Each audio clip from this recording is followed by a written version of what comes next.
May I request all of you to please be seated? Thank you. Welcome you all to day 2 of Umagine Tamil Nadu 2025, where we inform, inspire, and innovate. Accelerating Tamil Nadu's tech progression is not just a theme. It's a reinforcement for tech organizations to pay attention to Tamil Nadu's thriving ecosystem. At Umagine Tamil Nadu, we are committed to propelling growth through the adoption of compelling strategies for startup, harnessing the power of emerging technologies for productivity, fostering innovation for e-governance, and leveraging geomatics for sustainability. Umagine Tamil Nadu stands as an evolving platform propelling Tamil Nadu towards its $1 trillion dream. Thank you for joining us in shaping the future of technology, entrepreneurship, and talent mobility, contributing to the global wave of innovation. Today, we begin with a panel discussion on cities, suburbs, and satellite towns as engines of growth, how technology is enabling and accelerating the economies. First, I would like to call upon our first panelist for today, Mr. Ravanan N., Executive Director at Daily Hunt, CEO, Oneindia. Can we all give a huge round of applause as we welcome him on the stage, please? An astute thought leader with 23 years of experience in managing teams across content, sales and business development, product development, and operation management across leading telecom operations in India, experience in having excelled in startup conditions and successfully scaling businesses from scratch, now heading content across the portfolio for India's largest vernacular platform and building the go-to content destination for Bharat. We welcome you, sir. Next, I would like to call upon Mr. Naveen Chandra, founder and CEO, 91 Film Studios. Please give a huge round of applause as we welcome him on the stage. He has over 30 years of leadership experience across films, TV, radio, print, and digital media in India and internationally. His studio focuses on producing, marketing, and distributing regional language feature films. Previously, he launched the Storyteller Funds, a SEBI registered AIF providing structured capital to the regional film industry. Naveen has produced and distributed films in various Indian languages and helped build renowned brands like Times of India, Radio Mirchi, and Ghana.com. We welcome you, sir. Next, I would like to call upon a moderator and speaker for today, Mr. Ish Sundaram, founder, CEO, Utpata Ventures. Can we all put our hands together and welcome him on the stage, please? Ish is the founder and CEO of Utpata Ventures, an early-stage venture fund and operating executive at Thaiwil Capital, a market private equity firm focused on industrial and technology portfolios. He served as the Executive Vice President and Chief Digital and Technology Officer of JetBlue Airways Corporation from 2012 until his retirement in February 2021. He was a founder of JetBlue Technology Ventures and served as a director on multiple public and private companies, including SolarWinds, Intelsat, and Vesco International. We welcome you, sir. Next, I would like to welcome Ms. Gayatri Tyagarajan, CEO of Kinhood Technologies.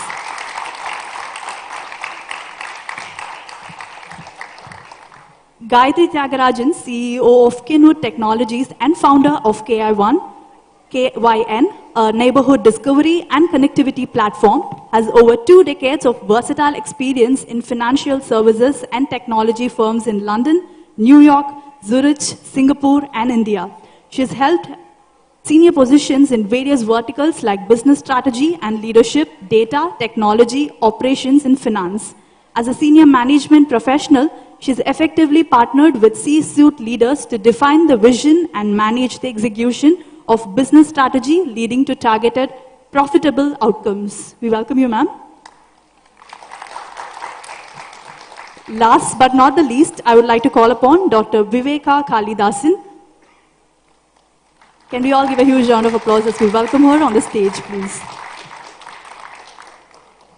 Dr. Viveka Kalidasan is a visionary technopreneur recognized as one of MIT's 35 innovators under 35 and Singapore's top 100 women in technology. She is the founder and CEO of River Venture Studio, the world's first inclusive Industry 5.0 accelerator focused on sustainability and human-centric innovation. River Venture Studio helps Global Startup Cafe, offering pilot opportunities and fostering diversity in leadership. We welcome you, ma'am. Over to you, sir. Thank you. Vanakkam Chennai. Eppadi irukeenga ellarum? Did you all have fun yesterday? Who came here yesterday? Wow, that's amazing. Thanks for coming. Second day will be even better. I'm hoping for a lunch. I didn't have lunch yesterday. It was too busy, but today I'm hoping to have some good food. But thanks for coming. I know it's early morning for many of you, Friday morning. I am here for only one reason. I'm going to be very public about it. Gayatri says, you come, you come. That's it. Like, there is no other second choice. Thanks, Gayatri.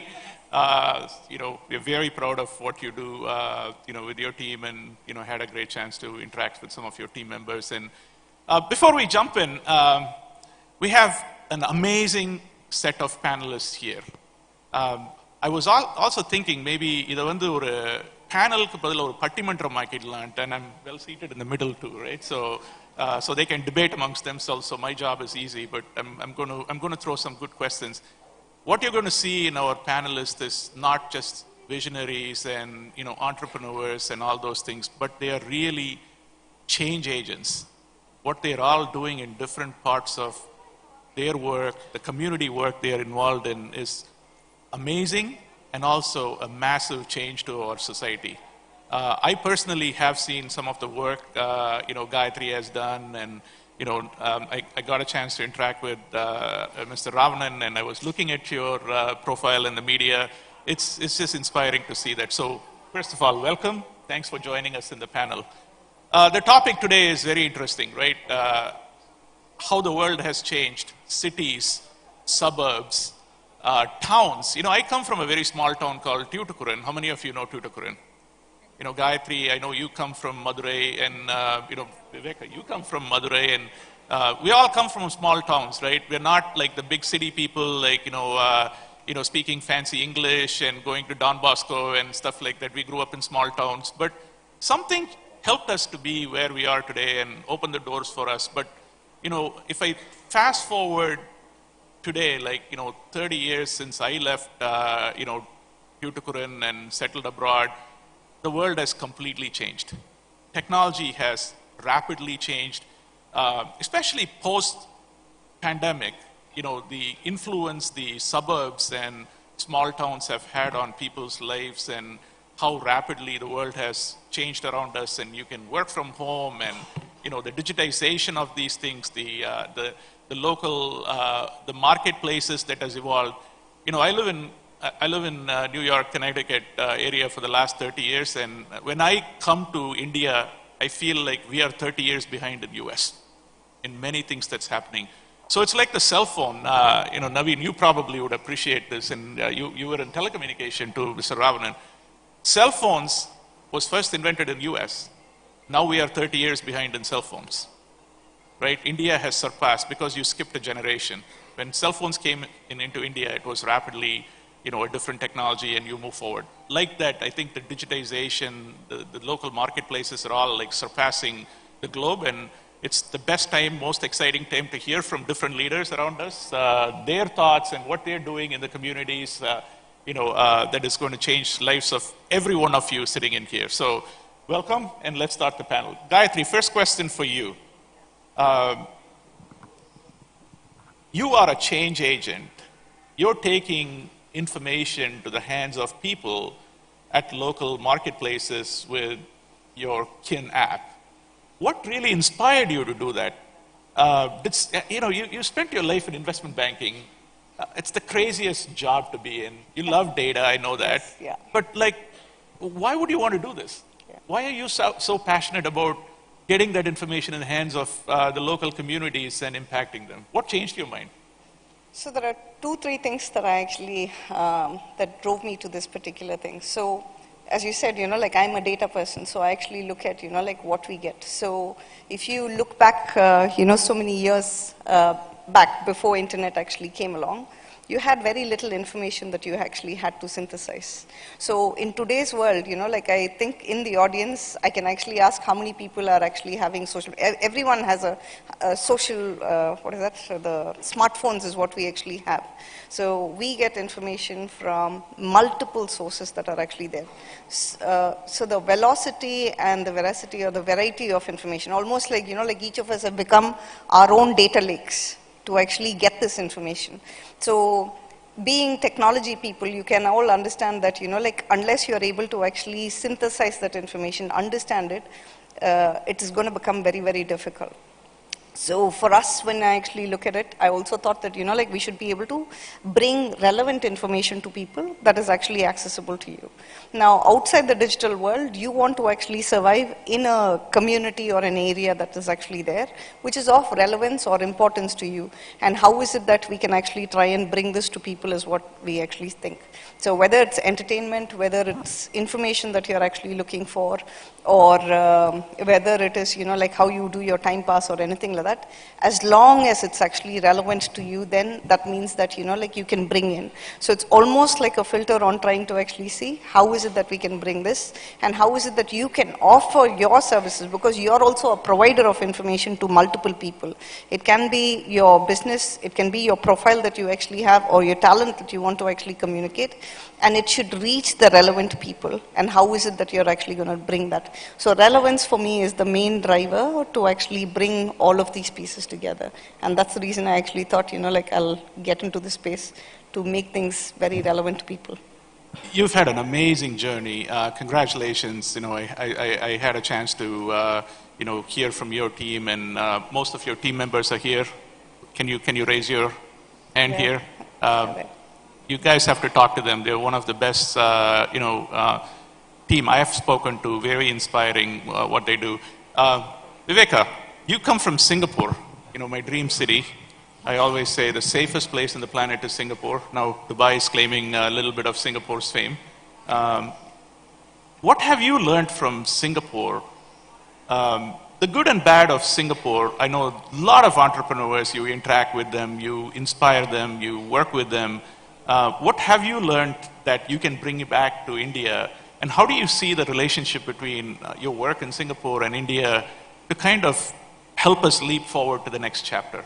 Yeah, thanks Ish, that's a very good question. I think one thing that we should definitely draw parallels with regards to Singapore is seeding entrepreneurship from a very early stage. From school children to universities, hackathons, innovation. I think a lot of you are here also that you participated in the hackathon. And also, it becomes a way of life, and government is also doing a lot of incentivization to this idea, and then what happens to the idea? You come up with some prototypes, and then what happens to the prototype? Nobody cares about it, right? And we as accelerators and incubators work with the universities, work with the students, and then try to productize it and bring it to the market. And I think with regards to what Kinhood is also doing, connecting directly with the students, that's where Gen Z, that's where the ideas are, and I think we all are enablers to make their idea into something, a product, So that's something that Singapore is doing, and I am very proud to say and see that Tamil Nadu government is also doing that. We are almost there. It's just that we are kind of on par, so we just need to walk hand in hand and take it to the next level, yeah. Right.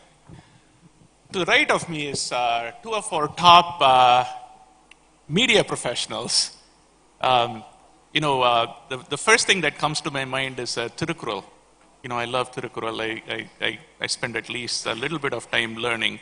And there is a Tirukkural which says, Epporul yarvai kepinum apporul meiporul kanbadu arivu, which is very powerful. There's a lot of stuff in the media, right? And you need to make sure that it's accurate. It's your responsibility to take what is available and you make it accurate. But the world of media has changed from throwing stuff to everyone to making it personalized. Ravnan, I would love to hear from you as how do you, the data availability is, billions of times better than what it was. And there is with AI and X and all these things, like there's so much stuff around you today. how do you guys see that data and how do you distill that to make what is more relevant for the Ish and the Gayatri? Because I have like 10 seconds to read something, right? And now if you think about the local communities and all those things, it's not like the front page matters to them. It's that specific information that matters to them is what is relevant. How do you see the world moving with technology and the local communities? It's interesting you brought this question because the very rockbed of Daily Hunt, the mobile aggregation app, is how do we leverage technology and personalize content, right? And personalization is not an easy task. I wouldn't say it's been solved till now, but it's a journey, right? And like Gayatri was mentioning, she looks at a lot of data, right? In India, especially in this current context, there are two schools of thought. One are apps which take a lot of information from you, and the other are all apps that infer a lot of information from what you do, right? So there's explicit personalization and implicit personalization, right? So explicit is what you do in Facebook. Facebook technically knows who you are, who your cousins are, who's your brother, what's your brother doing. So it's a lot more easy for platforms like Facebook, Google. They'll know a lot more information about you, so they're able to info better. And personalization is generally the ability to predict what you are more likely to consume. And that comes from a lot of signals and data that you give, right? We belong to the school that doesn't take any login information, right? So the social apps build what you call as a social profile of an organization, of a person or an organization. What apps like ours do is we build what we call as a content profile. They're two different, I would say, ends of spectrum, right? Given this whole concern of privacy, I think we like to stick to the whole content profile. So what we do is we know a little bit of who you are based on what mobile device you use, which campaign you're responding to, which language you speak, which location you come. And from this, we go about a journey of trying to know a lot more about you, with only from the signals that you give on the content you consume. Right? It's slightly more convoluted problem to solve, but I think we've been doing that fairly well. And then you throw in another dimension of language, which kind of complicates it more. But having said that, I think today, personalization leads to probably 4 or 5x more engagement on content than any other platform. Right? Gone are the days when you have a chronological feed of content where you could just consume what they think you should consume.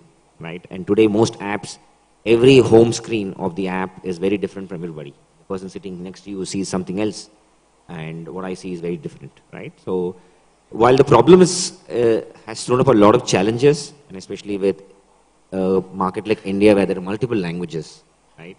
Multiple contexts, multiple nuances, but I think we are all on part of the journey. I think Kin also is trying to solve that problem in some way, but we should get there at some point of time. But personalization is the key because it provides you more context to what you're more likely to consume. That's wonderful. I sincerely believe a lot of disconnect between the metro cities and township. Today, the gap that existed with with information sharing is now pretty much filled with social media and other ways of communicating. So you don't feel that you're left out in a small town today, right? Naveen, I know you spent 2 decades of your life in media and entertainment. Now you're an entrepreneur, investor.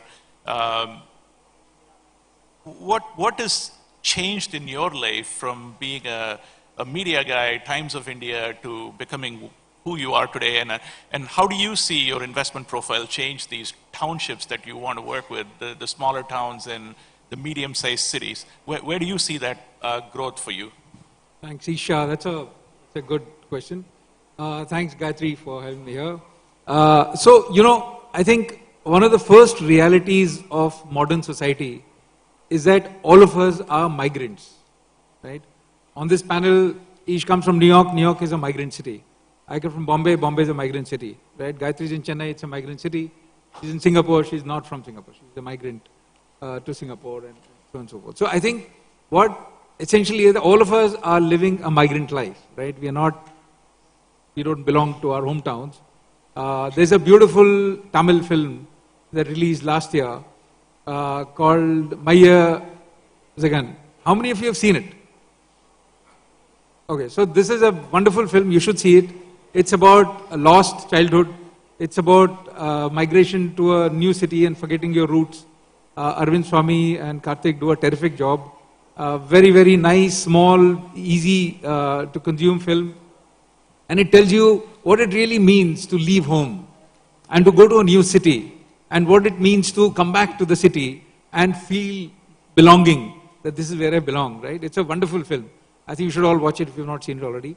And I think in my media journey, I have, I have launched various brands. I mean, Radio Mirchi was one. And when I was launching Radio Mirchi, I remember we started in towns like Patna, right? So those of you who know media, Patna used to be under TAM called Media Dark, right? There was no media when we launched Radio Mirchi in 2005 in Patna. So Patna was not measured in Nielsen and TAM ratings. Patna was not on the map. Once we started launching Radio Mirchi, we started getting small local advertisers. You know, the Panwala, the tailor shop, the second-hand bookstore who passes, the IAS books down to the next level, etc. Those were the advertisers on radio. First time in their life, they had actually created a ad and they came on. So we sort of brought them on board and so on and so forth. So when I started looking at my journey as an entrepreneur, I first looked at regional cinema. I said I have to do regional cinema because regional cinema is where India is, right? I call it Mitti Ka Khushbu. In the sense, the real stories come from, back in the regional markets. I don't work in the Hindi market. I don't work in the English market. I work in that. Because I believe every migrant story, every story of human movement, every story of urban story is a story of home, is a story of going back home. And that cultural roots is what we're losing in some manner. And that is what, if you can get, that's a great thing. That sense of community is difficult in an urban environment. And so any effort at building that, I think will be great. So my inclination is towards that.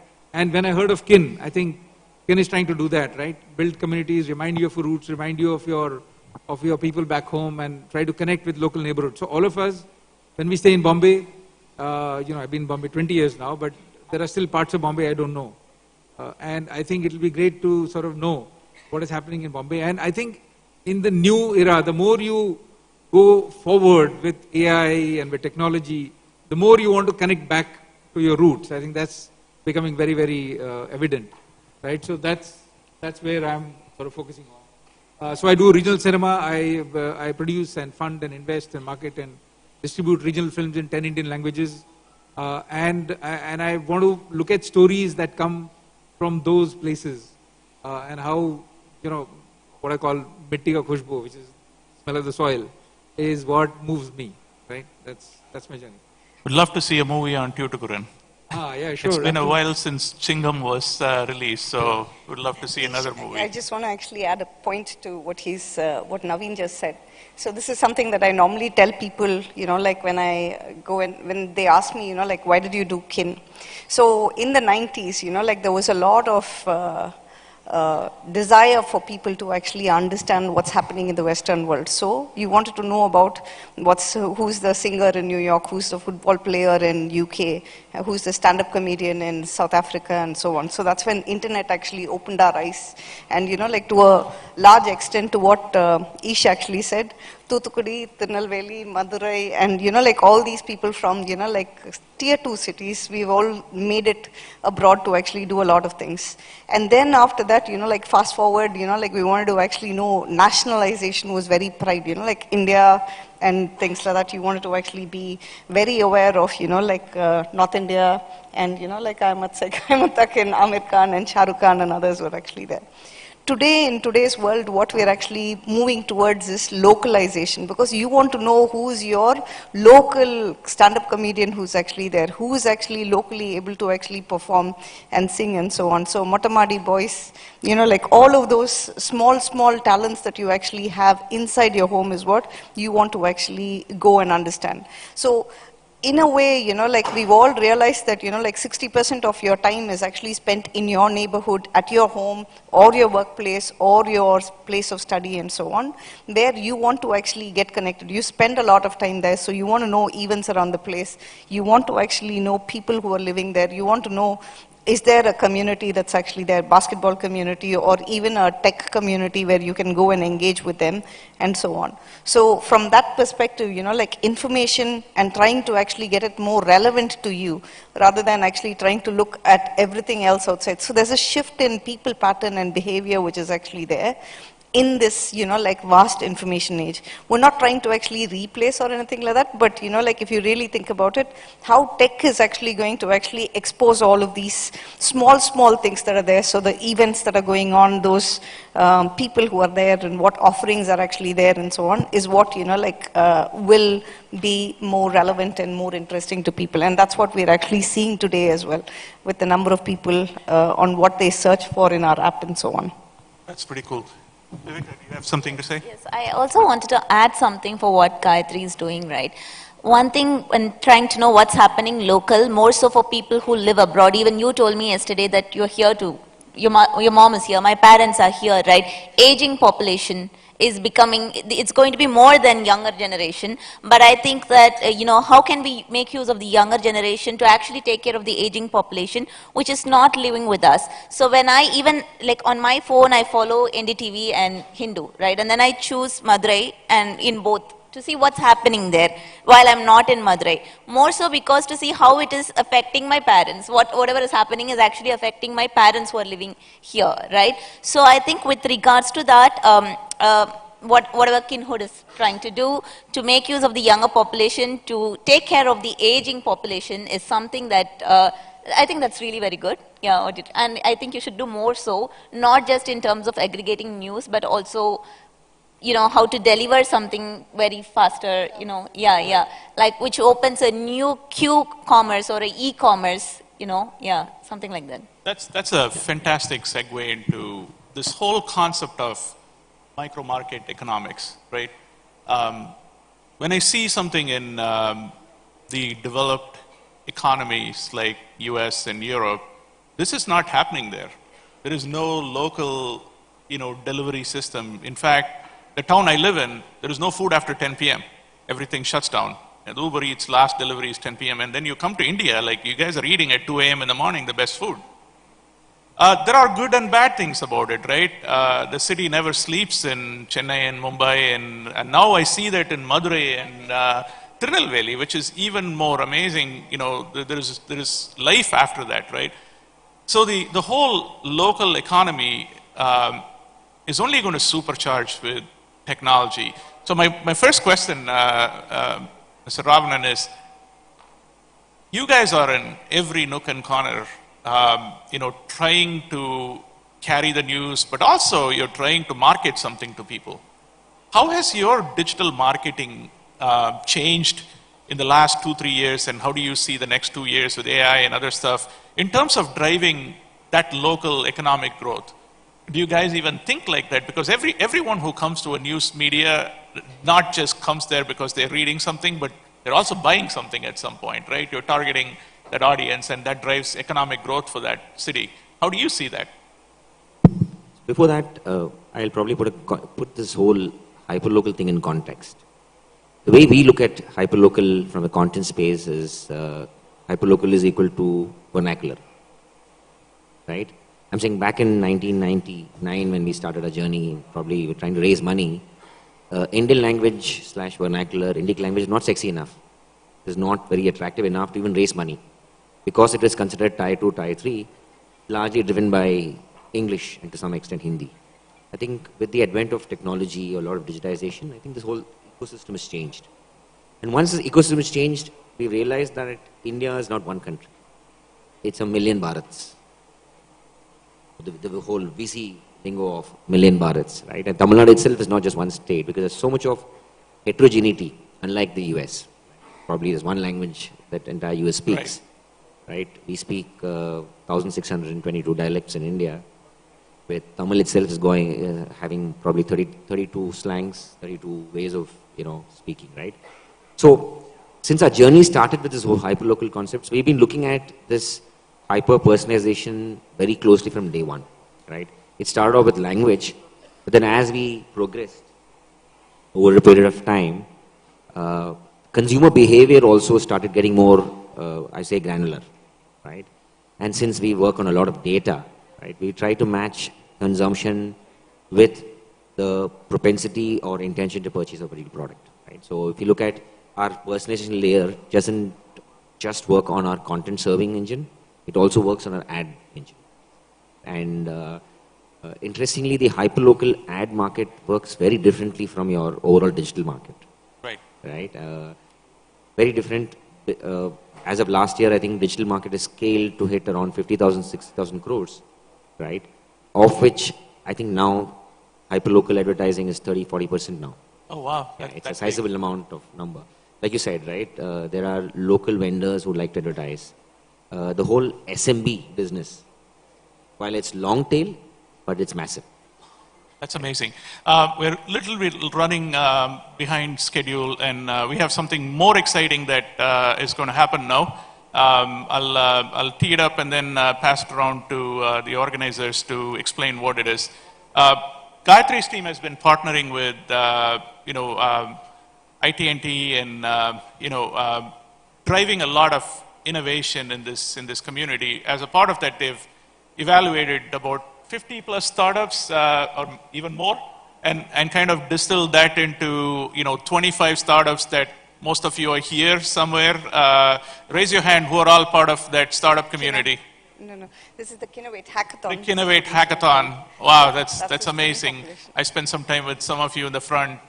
Congratulations to being here. And then the 25, we have 5 exciting winners we're going to announce, and we have our favorite IT minister, Dr. Tyagarajan, who's here. I'm not going to steal his thunder, but I will have him to the stage and be part of us. Or maybe Hari, why don't you tee it up, and then Dr. Tyagarajan can, PTR can announce it. Great. Quickly, to give you context, in line with the theme of Inform, Inspire, Innovate, we had this Kinnovate Hackathon Challenge for all college students in Chennai in partnership with the Umagine team. We had 300 plus registrations, 20 plus colleges, 100 plus entries. We had 5 different tracks to basically evaluate these students. We gave them 48 hours, news, user behavior, sentiment analysis, current moderation. All of you who taken part in this contest, congrats, all the best. We had 25 finalists. So from these 25 finalists, we have the top 5. We'll quickly go on to that and we'll invite PTR sir.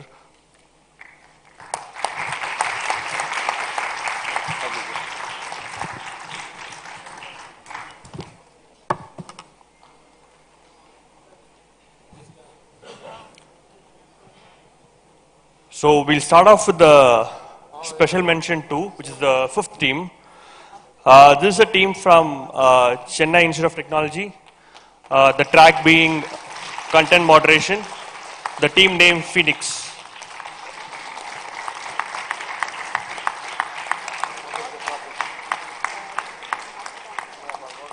Guys, give a very quick note on your project. So,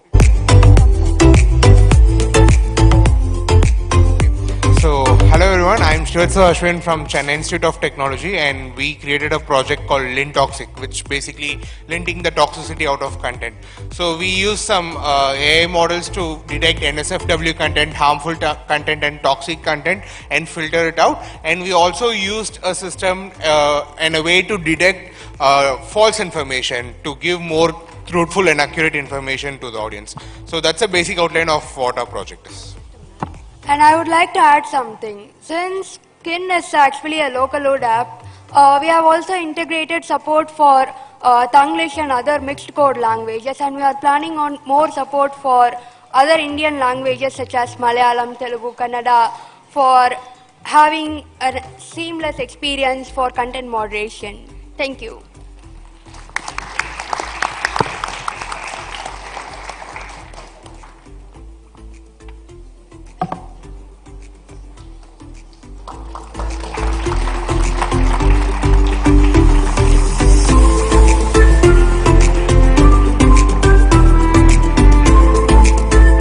Thank you, team.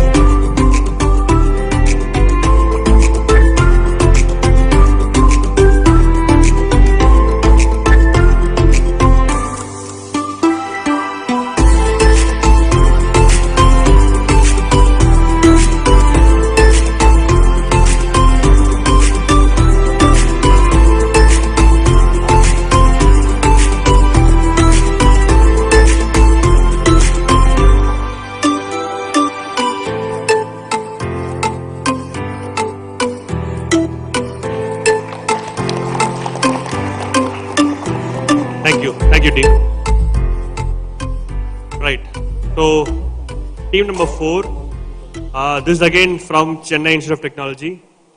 It's called What Warriors.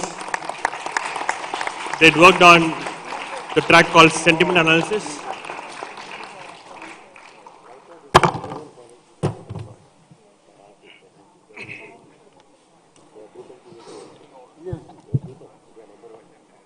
So actually we worked on sentiment analysis project. It is nothing but recently we have seen like in a particular post there will be many comments which may be positive or negative. What we did was we trained an AI model to detect whether a particular comment is positive or negative, and we can get the feedback like how that sentiment of that particular post was.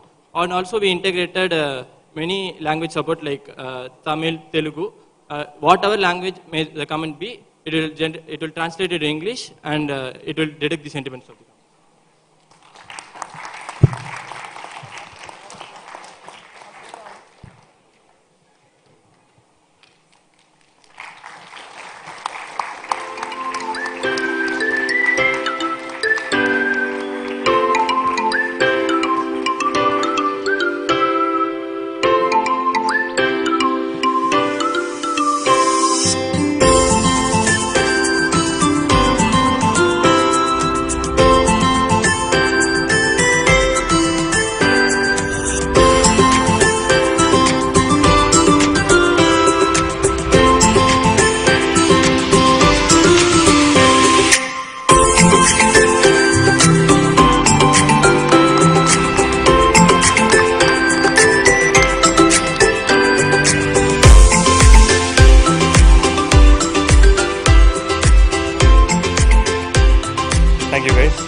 Well, moving on, the stakes get a bit higher. Team 3 is from Venkateshwara College of Engineering. Tech Easers. They worked on a project called User Behavior Analysis.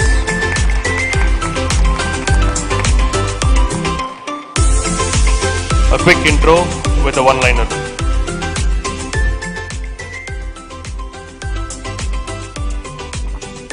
Hi everyone, I'm Jay Aditya, this is Akil Ahmed, and that's Devesh. We're from Sri Venkateshwara College of Engineering. We worked on user behavior analysis. Like they talked about, we are trying to build a content profile and a social profile of a user using graph networks and machine learning models, unsupervised learning, and we built an LLM layer on top of it using generative AI in order to build a comprehensive dashboard for user behavior analysis. I would like to thank Gayatri ma'am for organizing this, and sir, thank you everyone.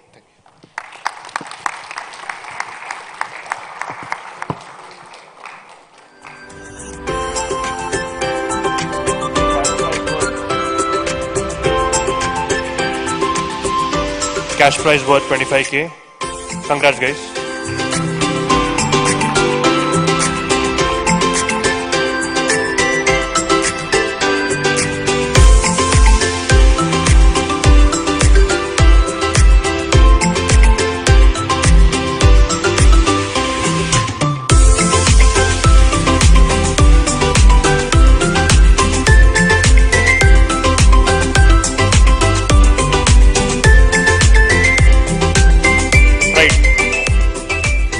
Second prize is from RMK College of Engineering. The team is called Youth Tech. They worked on engagement and rewards.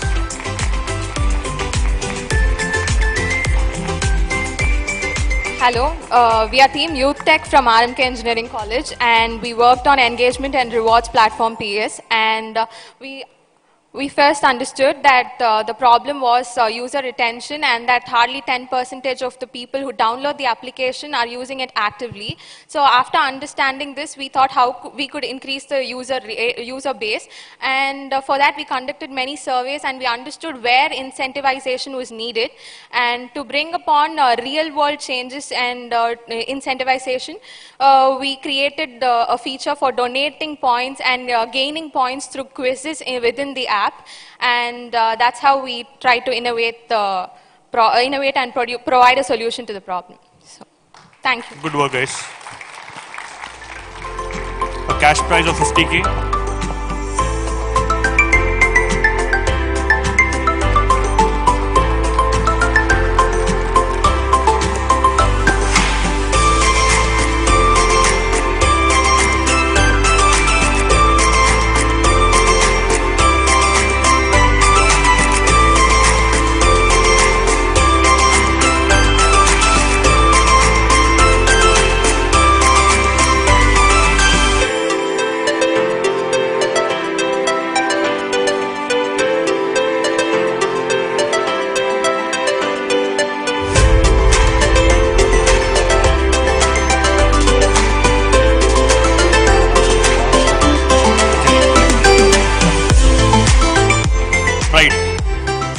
So, the first prize, again from RMK Engineering College.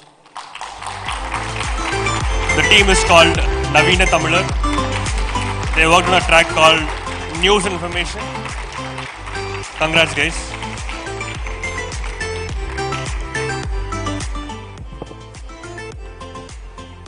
Our application named Know Your News, shortly KIN, it's to symbolize we are in the same track.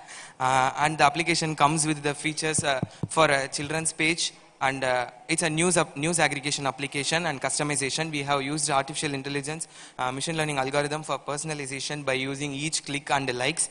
And it comes with the features for children and for exam preparations and for events and for old age peoples also. And saving feature also is available. You can access the news in offline. Yeah, the main thing we have did is we categorize our audience as children and focus on them for giving children specific news. And for old people, they won't have the idea of reading the news. So we provided the feature to listen the news like FM radio. They can get the live news as it comes. And then we also given the feature of preparation page, which aggregates news related to the respective competitive exams. The main feature we have added in it is we can generate questions out of that news. This all we did. Good work, guys. So we also added events page so that we can, anyone with an organization can add an event, announce it publicly, and categorize it whether it is weekly, yearly, so that. Thank you.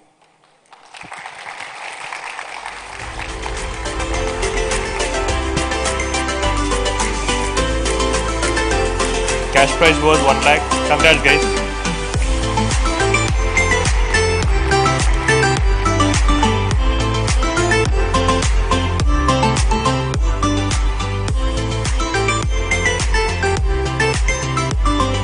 All the other teams, after this session, you can collect your certificates from the organizing team.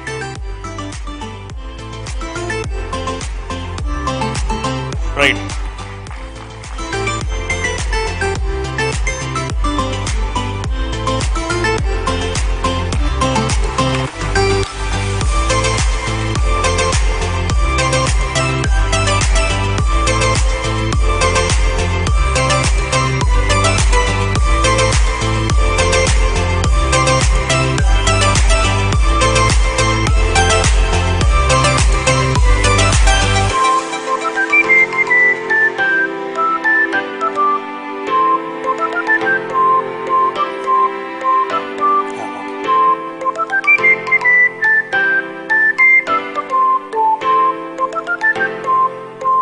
We'd like to thank ICT Academy, IT&T team for helping us organize this.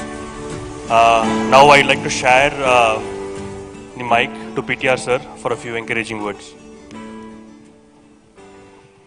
Thank you. I'm sorry I missed much of the session, but I'm very happy to be here to give away these prizes. I'm informed that we're going to try and work through IT&T to get internships for all the winners of these awards with startups. So I think that'll be a wonderful thing. But I think even more, I've now had the experience of attending a few of these hackathons, and it's incredible to me the kind of new thinking that young people bring. I remember I was young once, and I used to think outside the box a lot.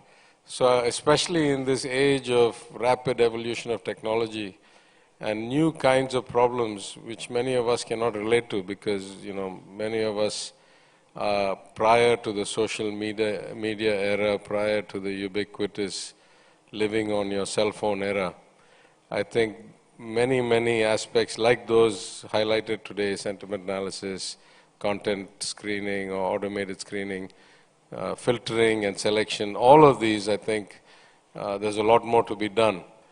And so one of the things we've been talking about actually is for next year's Umagine, for 26, to have a year-long event taking the best aspects of all the different hackathons we've seen across all the colleges and the youth of the state, and work towards a separate kind of youth event in this during Umagine. Next year we've taken both arenas, both this one and the next one. And I think we'd like to bring a few thousand students in, having gone through a process of hackathon for a whole year. There's so many problems that need to be solved. Even in the Smart India hackathon, I noticed that many governments had given their problems. And I say this very often, the complexity of society, the scale of society has changed dramatically, and most governments have not adapted adequately around the world. I'm not talking about politics now, I'm just talking about administration and governance. And so a lot of governments can actually use a lot of new ideas. So I think some combination of commercial plus social and public benefit.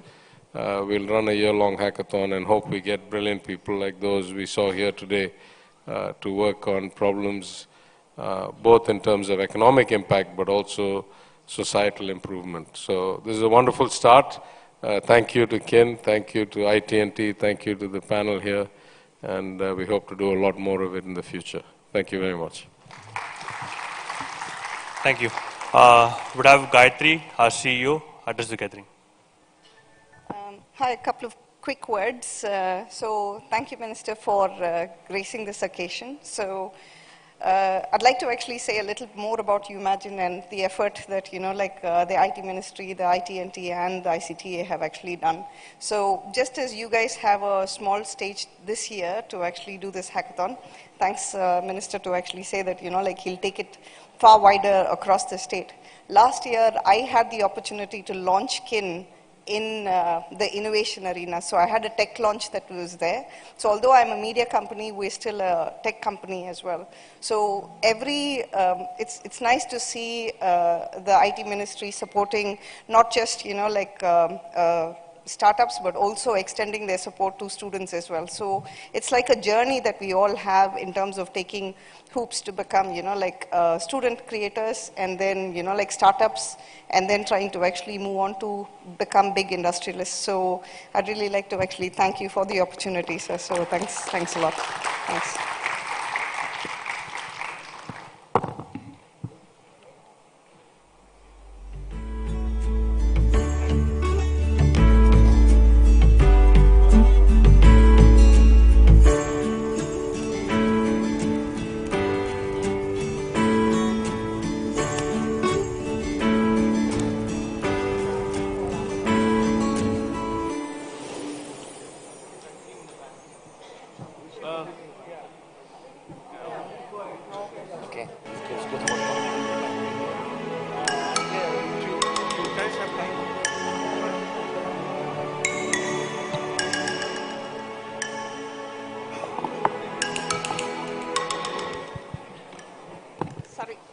Guys, sorry about the interruption. So we had to actually do the prize distribution so that, the minister could actually be around for that. I'd request all the panelists that we stay back so we can complete the panel, because there's a lot more that we wanted to actually talk about in terms of technology and how tech is actually enabling societies to actually grow. Particularly in Tamil Nadu, there's a lot of changes that's happening. So we can just talk about it and complete the panel. Thanks. Thank you, Gayatri. We have some extra mics. The best use of our time probably is to you can ask some questions for the panelists, so it'll save my time. I think that would be so good. I'm going to pass the mic to start with some questions from our audience. Hi, this one's for you guys. See, so this is listening to... Can you hold the mic close so we can hear? Okay, I'm not loud. Okay. So this one's for you. From what I've heard from the panelists, and especially your thought behind KIN, it's almost like coming back to roots. So coming back to roots, is that a challenge, or coming back to a familiar turf? Is that making it easy? Coming back to the roots. I think the question was that, is coming back to the roots, because I've lived outside India for 25 years. So the question is coming back to the place where I belong, is it easier or tougher? I'd like to actually say that, it's a bit of both. I think it's more easy because, like culturally, you're actually still very connected to this place. And as each of us have actually been trying to say that, like trying to, I can't remember the phrase that, like the Hindi phrase that you actually use. Something about miti, yeah. Yeah, so that is what, like attracts and draws you back. The only change is that, like when you come back, there is a lot of change that's actually happened. So technology and everything has actually transformed. So today when I actually look at the same Besanagar or when I'm looking at Ananagar, I'm looking at it through the digital eyes in terms of, like how things have actually cracked and so on. So trying to actually come back has been easy. Culturally, I think, there's a lot of changes that's actually happened and we still have a long way to go. But home is home at the end of the day, so it's much more easier to actually come back. Oh, from a business perspective. From a business perspective, I think India, Ish actually brought up this topic earlier. He was talking about cell phones in the US and the communication patterns that are there. Infrastructure, although, they had discovered telecom and telephones earlier, the technologies that you actually have here are very different. 10, 15 years ago, when in New Jersey, when Path was the only thing that was there was only one Hyatt there, and the place was completely empty. So in my Credit Suisse office, if I had to make a call, I used to actually come outside, stand outside the building and actually speak to them. And I used to laugh at them to say that, this is what's actually happening in the US, but, like in India, when I'm going from Chennai to Tirunelveli on a car, I never lose my, 3G connection at that time. So I used to actually say that. So from a tech perspective, I think the infrastructure in India and in every Asian country is actually much better than the Western world, and it's actually improving. And today, I think there's 1 billion plus smartphone users in India itself. So you can see that the time is actually right for people to actually embrace technology, embrace digitization, get more familiar with it and so on. So from that perspective, it's actually been, very different. Doing business in India, if somebody says that you're a woman entrepreneur and you can't actually do that, I don't believe that. Every country has its own challenges. Women entrepreneurship is, it's not a big thing. You just have to actually plow along and actually do that. If you're able to actually work in an investment bank with, 50 other men who are actually dominating traders and you're actually having to sit with them, I think coming back home and working in your own place and trying to move forward is much, much easier. You just have to have a positive outlook and just move on. So I think India is still a very, very nice place, thriving place. Lots of opportunities for people to actually move forward. And it's the outlook that you actually have to start as an entrepreneur and actually move on. Let me also try and answer the question commercially, right? So when I say Miti Ka Khushbu also means that when the pandemic happened, a lot of people got introduced to the digital economy. People who never had ordered anything online, for the first time started ordering things online, right? And now there was a potential of a small farmer, small business in the back of beyond of Tamil Nadu to actually have his produce delivered anywhere in the world. So if you were, situated in the US and you thought of home, and there was, let's say, a North Arcot biryani that you remembered, right? There is now tech delivery that enables you through tech to have that delivered anywhere in the city or beyond the city. Coimbatore has been known for pumps, right? I mean, for years. Shivakasi is known for firecrackers. And these are brands that rest of India knows that belong to these parts of the country. But there's a lot more local commerce that can now become national in nature. So the lines of national and local will blur. It'll essentially, you can deliver. Technology now enables you to, technology is an enabler. I mean, although AI is trying to enslave humanity, but tech, by definition, is an enabler. So if you use tech as an enabler, you can solve a lot of problems delivering commercial things. In West Gujarat, in Kutch, so there are the artisans who used to make these intricate textiles, which is handcrafted. For years, it's been their craft, only transported through trains and traders. Today, on digital, people from Germany and Spain and Mexico can buy it. So I think, yeah, it's an enabler. I mean, when small towns become hubs for commerce, people move back. So Nasik, they created multi-acres of lands into vineyards. through contract farming. So now there are 25 wine brands that are made in Nasik. They're exported all over the world. Now that place is on the map now, which, you know, beyond 20 years back, you would not even know a place like that existed. So I think integrating of the smaller towns to bigger towns and that material khushbu in commerce, you can get it if you use tech to enable, I mean, if that answers your commercial question. Yeah. Okay. We'll take one from the back. Yeah. This is to Mr. Ravadan, and one more question to Ms. Gayatri. As an aggregator, what is your strategy vis-a-vis the publishers and content creators?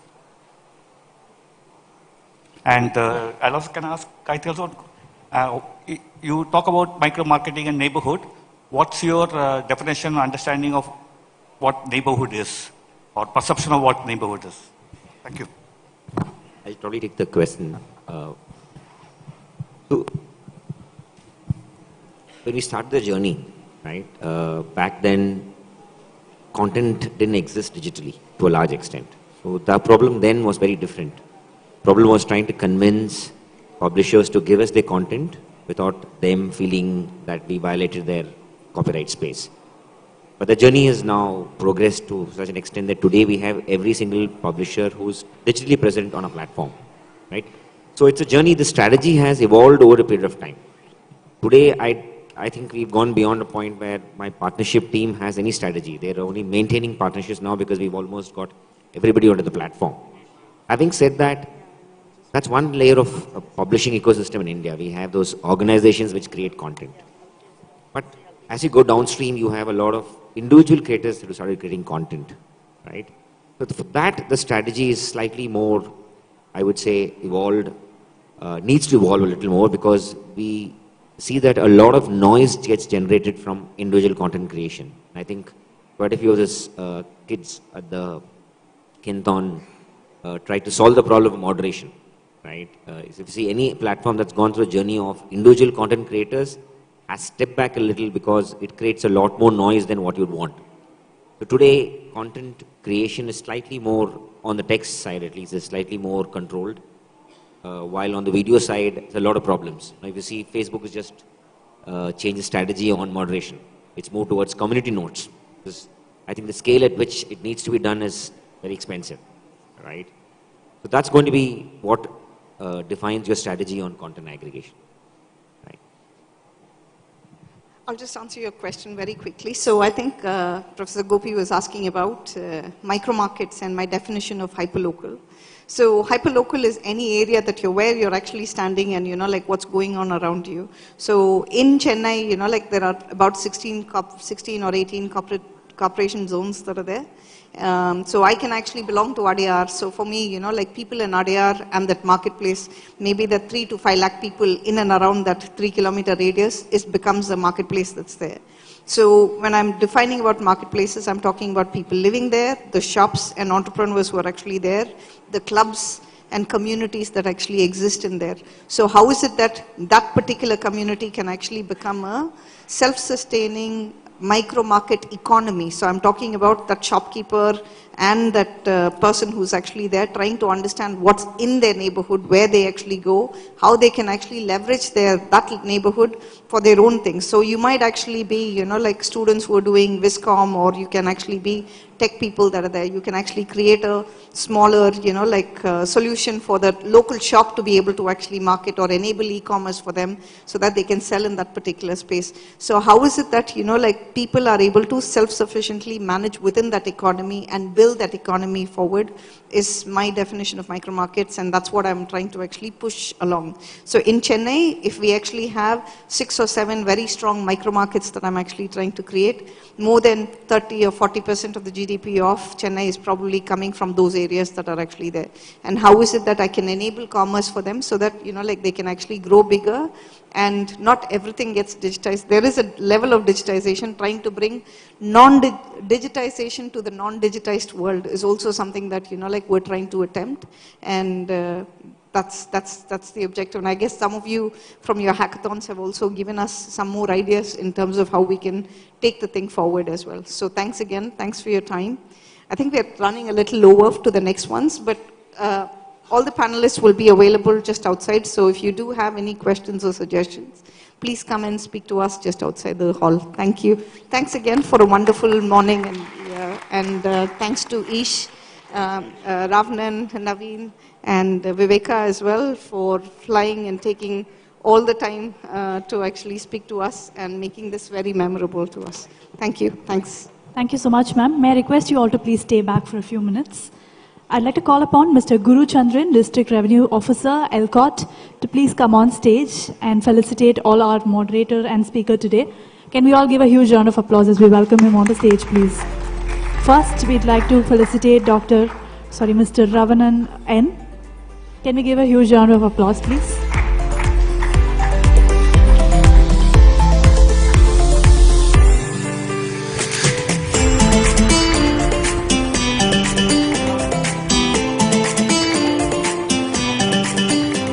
Next, I'd request Mr. Naveen Chandra to please accept this as a token of love.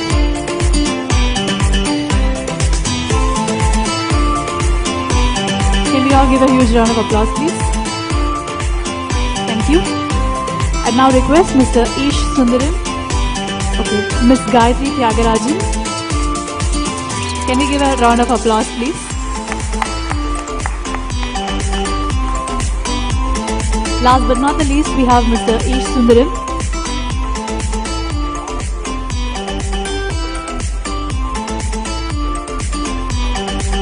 Can we give a huge round of applause, please? Thank you so much once again for this insightful session. Let's take the inspiration from the ideas shared today to drive innovation and collaboration for a brighter, more connected future.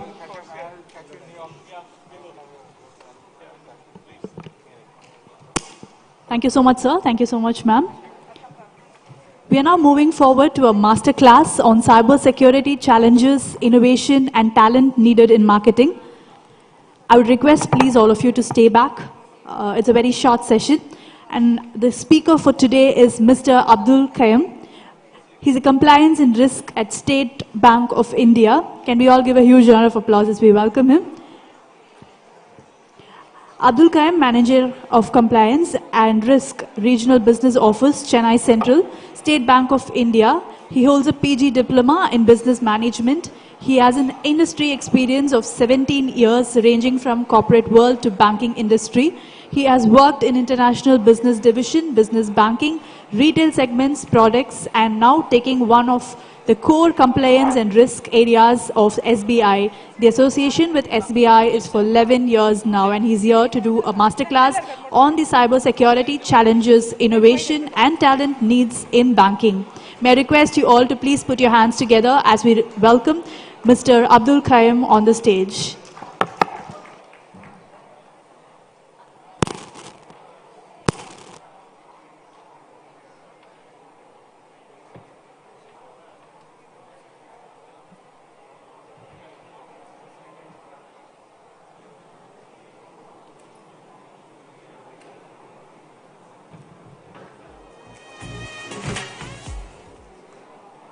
Request all of you to please not leave the room.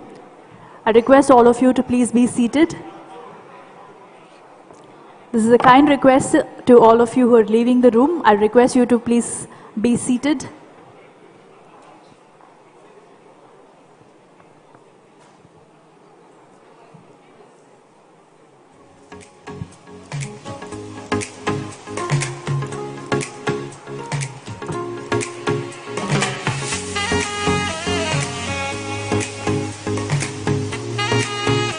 I request those of you standing behind to also come forward and please take your seats.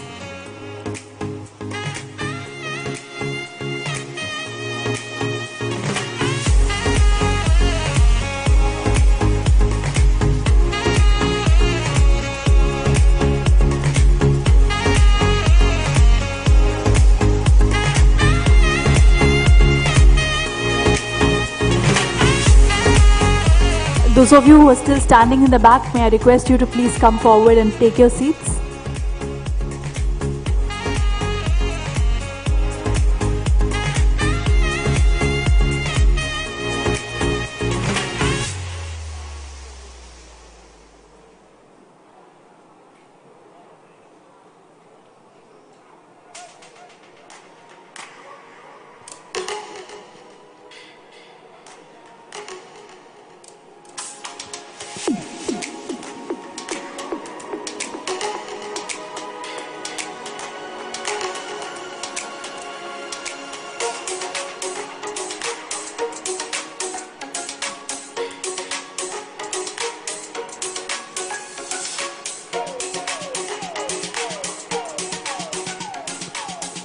This is a kind request to all of you who are entering the hall. Please take your seats.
May I request everybody entering the hall to please take your seats.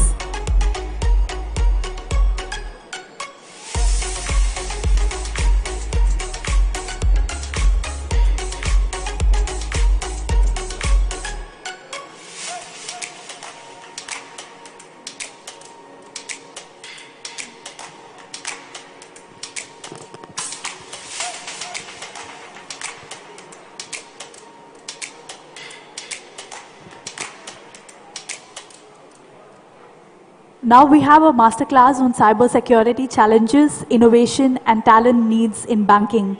For this, we have our speaker here today, Mr. Abdul Qayyum, Compliance and Risk at State Bank of India.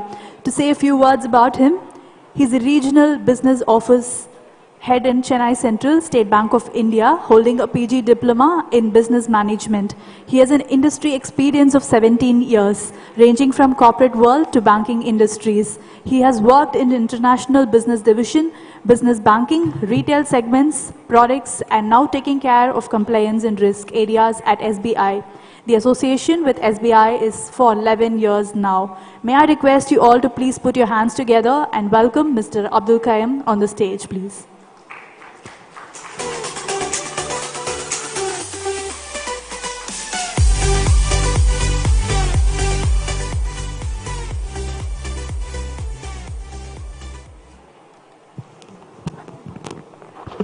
Good morning, everyone. Hello. Good morning, everyone. My name is Abdul Qayyum. I'm from State Bank of India. Won't be taking much of your time, and we'll start with the cyber security threats that the banks are facing nowadays. When I say banks, it is not only about the banks; it is the bank system, infrastructure, customers, the third-party vendors, and whosoever is associated with banks in India. To start with, I'll just say a brief about what is cybersecurity.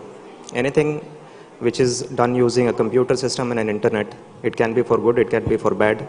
Cyber criminals are attacking the computer systems of banks for not only misusing data, taking control of the account information, sensitive data of individuals, transaction histories, but also a lot of funds. So basically, cybersecurity in banking has become the frontline defense against ever-growing wave of digital threats. Billions of dollars in sensitive data is at risk, and banks are under constant pressure to be one step ahead, always be one step ahead of the cyber criminals. So we'll start the presentation. When we ask what is the use of being digital or how it is going to help us, as a banker, I can say it provides us 24/7 availability in terms of transactions. Transparency is increased. Whatever you put in system is going to be reflected, is going to be affected. You need not stand in queue at the branch, fill up application forms to do NEFT and other service requests. Reduced human error. Again, what I said, whatever you enter, the result is going to be accordingly. Improved customer convenience. Sitting in your bedroom, on your sofa, using your laptop and mobile phones, you can do all sorts of transactions nowadays with the help of technology. It can be starting from online shopping, booking tickets, booking appointments, searching for a match for your children, making donations, recharges. There are a lot many things. But at the same time, when the technology has given these many benefits to us, the use of, or you can say misuse of technology it has become very common for some people who are trying to deceive people, who are trying to defraud people without a hesitation to get caught. So this is actually very difficult for banks as well as the other organizations who are dealing in public money to prevent and safeguard their systems from such threats.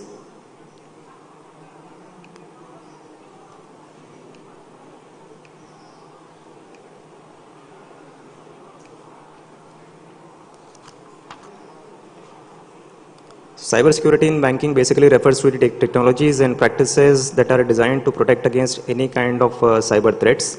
We are not only having the data of customers, financial data is there, personal information is available. There are so many social security numbers of customers that in case it is compromised, it can have detrimental effects on the image of the bank. Customers, of course, they are having a faith on the banks, trust on the bank that whatever information we are sharing with the bank, it is going to be secure, it won't be disclosed to others, and that is how there is a deep trust on the banking industry by the customers.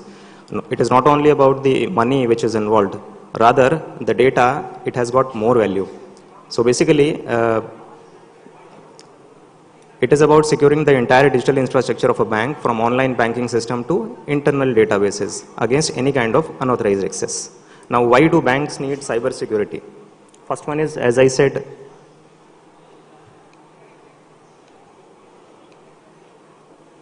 customer data protection, because customers have given their personal information like social security numbers, addresses, transaction details. A competitor can misuse these information if they get unauthorized access to all these. Maintaining customer trust and reputation. Basically, trust is the foundation of any banking relationship. Customers trust the bank and they provide the information to the bankers with a view that whatever details they are giving, it will be kept secret from anybody else. And also, bank has a policy not to disclose these information at the request of any of the other customers. In case there is a court order or something, we can very well disclose this information, but not to other customers, simply on their request. So whenever there is loss of data, loss of breach of trust, it has repercussions, it has a long-term impact on the trust and goodwill of the bank. So maintaining customer trust and reputation again I said, overnight reputation, perception of people can change towards a bank. When we hear about some incidents happening in some private bank that the shares are going down or some CEO is arrested, we make a perception that we don't know whether the bank is going to continue or not. People start taking out money very quickly. Overnight the perception changes about a bank. So the image of a bank, how they are going to maintain the customer trust, it is of utmost importance. Compliance and regulations, there are so many compliance and regulations imposed by the controller, Reserve Bank of India, and all the stakeholders, all the other organizations like PFRDA, IRDA, SEBI, all these controllers and regulators have got a set of rules and regulations for banks operating in India, and we have to comply with all these. Otherwise, hefty penalties and fines can be imposed. It can even lead to cancellation of licenses. Critical infrastructure. See, whenever there is a cyber attack on banking system, first thing is it affects the infrastructure of the bank, the servers, the computer systems. And once these things are affected, the performance of the operations, the functions like UPI transactions, internet banking, all these will go down. Either the speed will reduce or it will be a complete shutdown. Then to recover from this, banks takes a lot of time. It involves money also. It involves a lot of cost also. So that is how to avoid all these things, bank has to take care of its systems.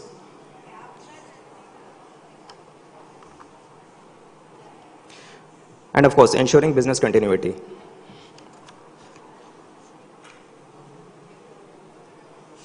I think it's visible. So there are a few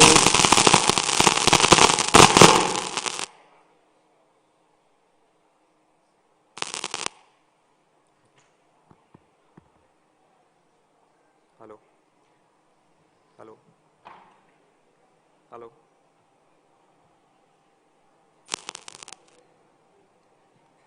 Hello. Hello. Hello.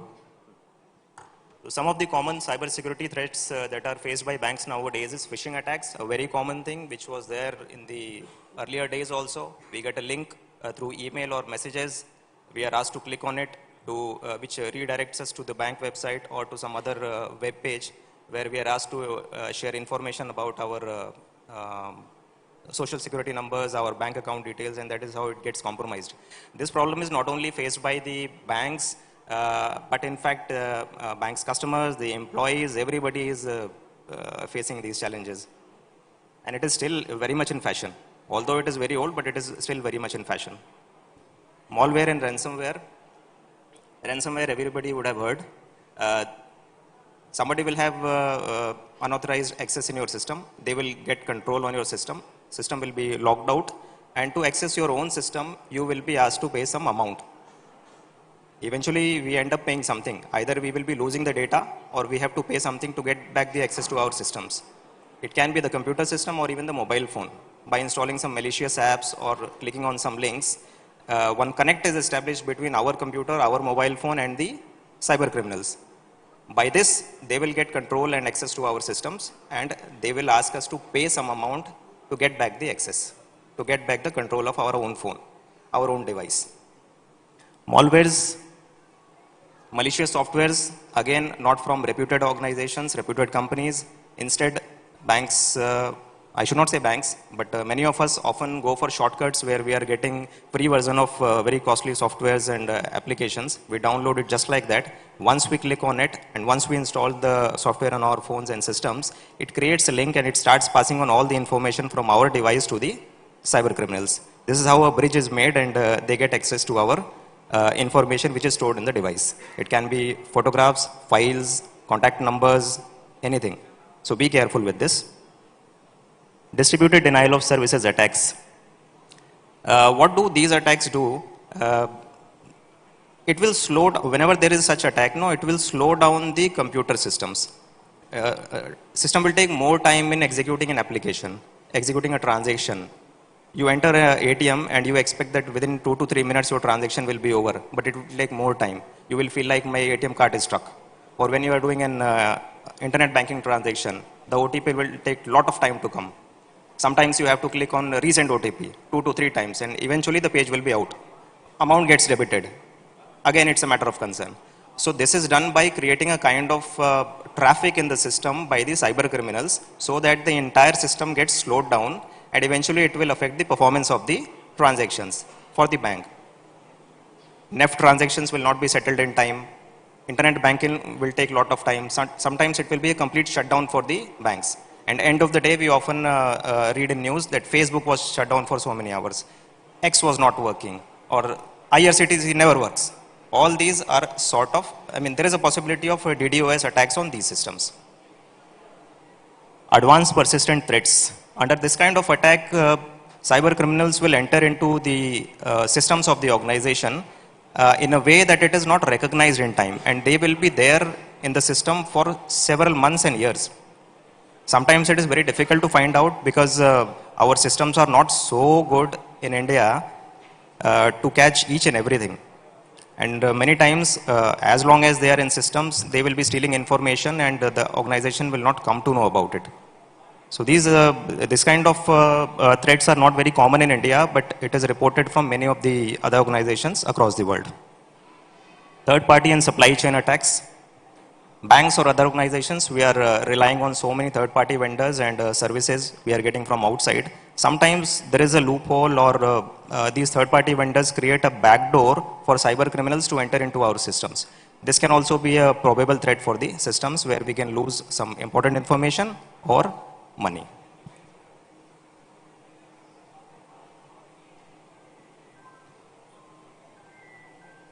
So what do we do for effective cybersecurity solutions for banks? Not only for banks, for all of us as individuals as well, multi-factor authentication. After logging in the internet banking, we enter our user ID, password, and then one OTP comes, which is to be entered. Without entering the OTP, system doesn't allow us to enter into the system. So this is called a second factor or multi-factor authentication. It can either be an OTP or a thumb impression or a CAPTCHA, anything. It creates an additional level of defense in the system, thereby reducing the chances of fraud. End-to-end encryption. If the data of ours is encrypted, even if the cyber criminals get into possession of this data, they won't be in a position to use it for their benefit. It will be in encrypted form only. So encryption should be strong enough. As an engineers, we should try to make such softwares where the encryption level is so high that even if the data is compromised, it cannot be misused by anybody. And ultimately, the cyber criminal has to dispose it off without getting any benefit of it. AI-powered threat detection system is a system which uses a lot of data collected across the systems, and it studies the patterns of transactions in the system. Thereby, it will try to find out is there any lapse in the system, is there any malicious attempt to get unauthorized access to the systems, the data, the information of banks. This is used by SBI actually. It is already implemented. Zero trust architecture. Systems are there, procedures are there, but we should not trust anybody. On every level, on every entry point, there has to be a checking system, checking mechanism. So following this thing and without giving any kind of relaxation to any of the levels, we can ensure privacy of data. And security incident and event management systems. This system is yet to be implemented in India. What this system does, it is an extension of the AI powered threat detection, wherein it will be analyzing data for the entire banking system, the entire organization system, and if some, you can say, something unusual is figured out in the verification, it will, an alert will be sent to the concerned department to recheck the thing. So this will basically, it will try to figure out if something is going wrong in the system, and in early stages itself we can detect if there is some abnormality. Best practices, how to deal with it, regular employee training. We should train ourselves as well. Conducting regular audits. Of course, regular is a audit is a kind of post-mortem, because if something has already happened, then we go for audit. But in case there are pre-audits, or what I do is I'm a compliance and risk official. Before the audit comes to the branch, we go to the branch and we check for the records and data, and we advise the branches in case anything is not in order. So such kind of pre-checks are always beneficial to find out if something is wrong. Keeping software updated, update the software, keep the patches updated. Never download software which are from unauthorized sources, never go for free, nothing comes for free in this world. If you get a free software, probably you won't be getting updates, security updates precisely. Implementing strong password policies, of course, developing an incident response plan. Incident response plan, whenever there is a problem, we have to come with resilience. There has to be a return with the same vigor and same energy. So it's in SBI it is called BCOR, Business Continuity and Operational Resilience. Whenever there is a disruption in systems because of natural calamities or system failure for some other reason, SBI has a system wherein we can quickly come out of it, and we can keep providing uninterrupted services to our customers without any disturbance. Hardly it takes a matter of few minutes. We can arrange, we can have an alternate arrangement with some other branch, nearby branch, and customers can be redirected. So whatever transactions I went to do at this branch, I can easily do it in the other branch also. This is called BCOR, which is available all over India for State Bank of India. As I said, it is not only about banks, it is about individuals also. So these are some common cyber fraud mechanisms adopted by cyber criminals nowadays. Phishing links, the old good method, where we get mails and SMS with a link. SIM swapping, not very common, but of course when it happens, it is very detrimental because all the OTPs start going to that new number and the person can get access to your systems. Fictitious online selling platforms. iPhone available on website, one website is for 1.5 lakh, another website is selling is for 95,000 rupees. Brings a kind of suspicion in us. So double check it, verify, check for the authenticity of the website, check for the number of visitors on the website, go for the reviews, try to identify the fake reviews and the genuine reviews, and finally you can decide about whether I should shop with this particular website or not. But it is always better to go for the reputed players rather than going for the unknown ones. Wishing calls. These are calls.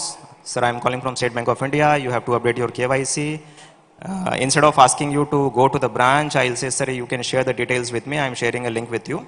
And once a link is given, it creates a link between you and me, and I can get everything, whatever you want. These cyber frauds are not a single, cyber criminals won't use a single technology for doing frauds. They will use a combination of 2 to 3 things. First, they will get access to your systems by either giving you some great offers. You can call it greed also. By giving you some great offers, they will try to get access to your systems, or by creating a fear in your mind. These are 2 mechanisms that are used by cyber criminals nowadays. It is called social engineering. It works on either greed or fear factor. Greed of getting higher returns, greed of getting free lottery ticket, some lottery ticket, or some world tour, some reward points, good returns in stocks invested by you, bitcoins and all. So this is one technology used by them. Second thing is fear. They will try to create a fear in your mind that if something so and so thing is not done, you will be losing this amount. You will be losing the life of your near and dear ones. You will be having an income tax rate. You will be caught by police. Some case will be registered. So these are the 2 techniques with which cyber criminals will try to finish their task. Basically, we often get into these things and we have to choose either of these. If you are not so well educated, if you are not so well informed, then the chances of getting caught is very common. Even bankers are getting defrauded nowadays. So be careful with phishing calls. A digital arrest scam, this we will discuss later, briefly, of course. Courier scams, it is another form of digital arrest where some people will call you and say some parcel is received which contains something, some powder-like substance, and it bears your name, your Aadhaar number is found, your phone number is there, so you have to come for an inquiry. If you want to avoid that, better you go to some police station and you appear over there. If you want to avoid that also, you have to pay some amount in the form of bail, and we will arrange for dismiss this case. But please be mindful, any of the organizations who are into investigation, CID, CBI, even police department, they never do all these things in a digital way. Please educate your families and elders also, children also. There is nothing like digital arrest or digital proceedings.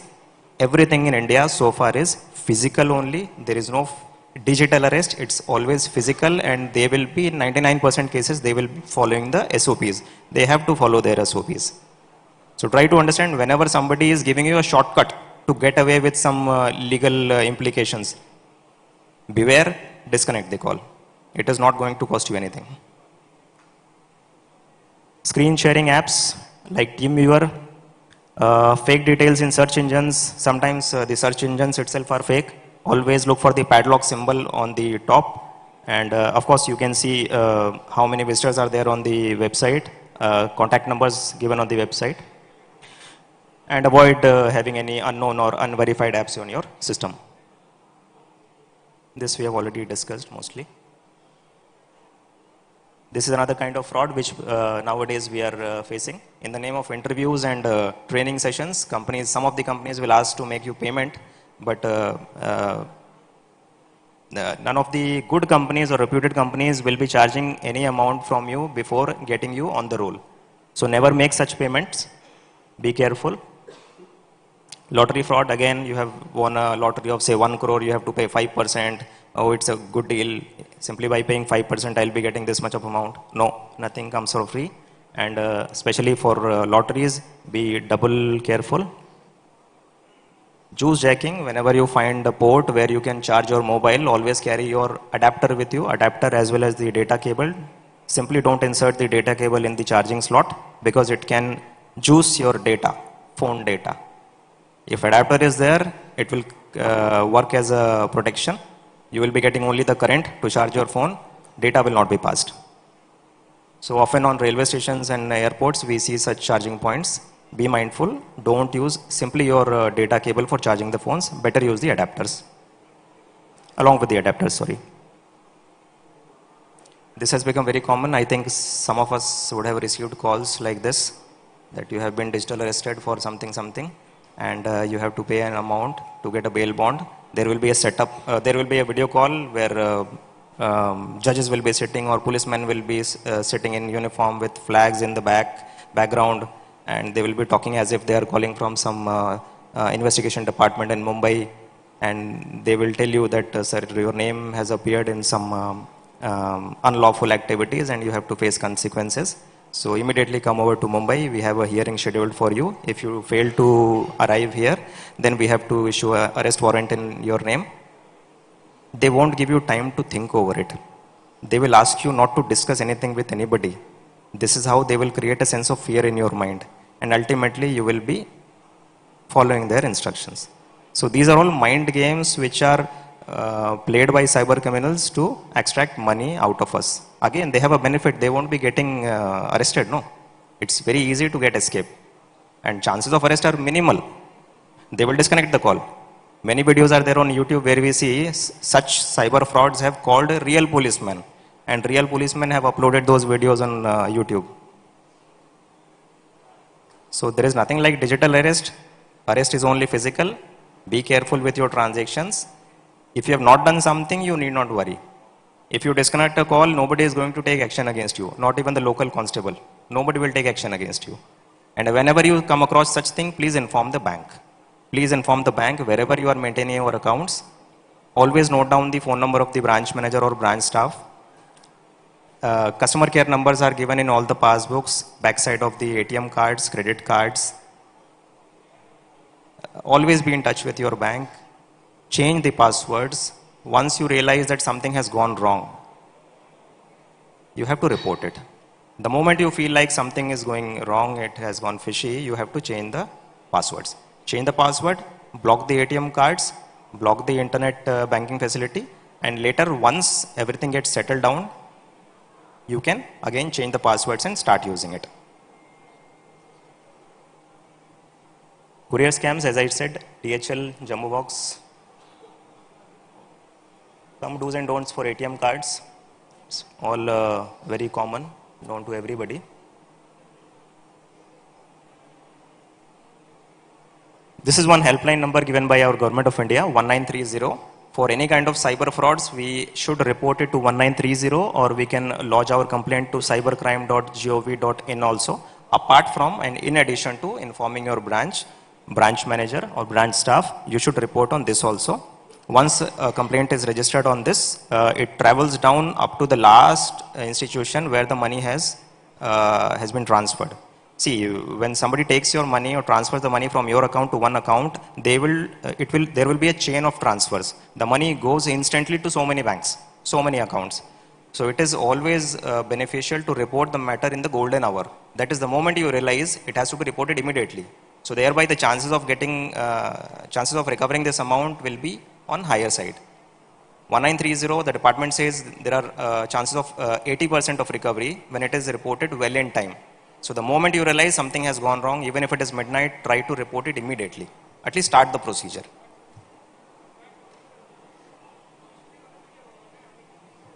So simple, creating a password, auto lock, trusted network. Okay, these are some toll-free numbers of our bank, very easy to remember, 1800-1234, 1800-2100. The first one is actually very easy, 1800-1234.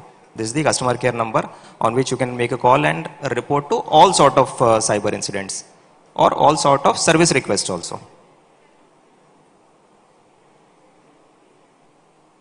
So with this, we come to the conclusion of this session. Thanks for being a very patient listener.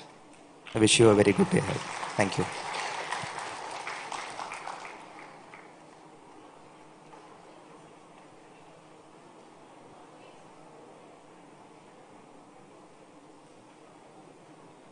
Thank you so much. Now I would like to request Ms. Elavirisi, Deputy Collector, Tamil Nadu E-Governance Agency, to please come on the stage. and felicitate our speaker today, Mr. Abdul Qayyum.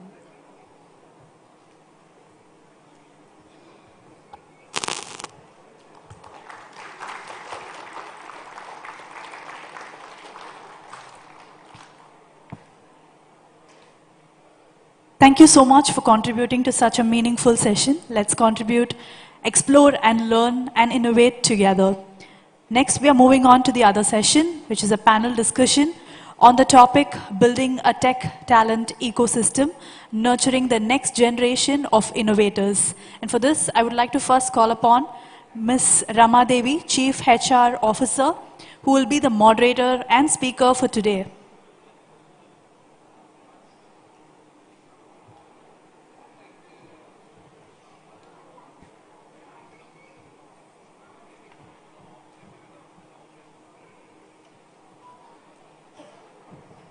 Before we move on to that, we'll take a 5-minute break and we'll come back to this panel discussion. Thank you.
Check.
May I request all of you who are standing behind to please come forward and fill the seats in the front.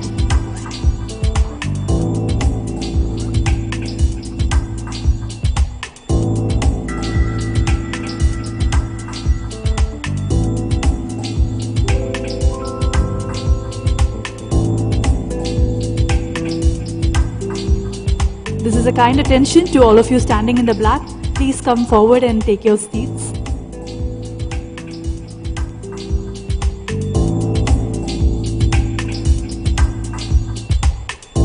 Now we're moving forward to the panel discussion on the topic Building a Tech Talent Ecosystem, Nurturing the Next Generation of Innovators. And for this, we have a moderator and speaker, Ms. Rama Devi, Chief HR Officer. Can we give a huge round of applause as we welcome her on the stage, please?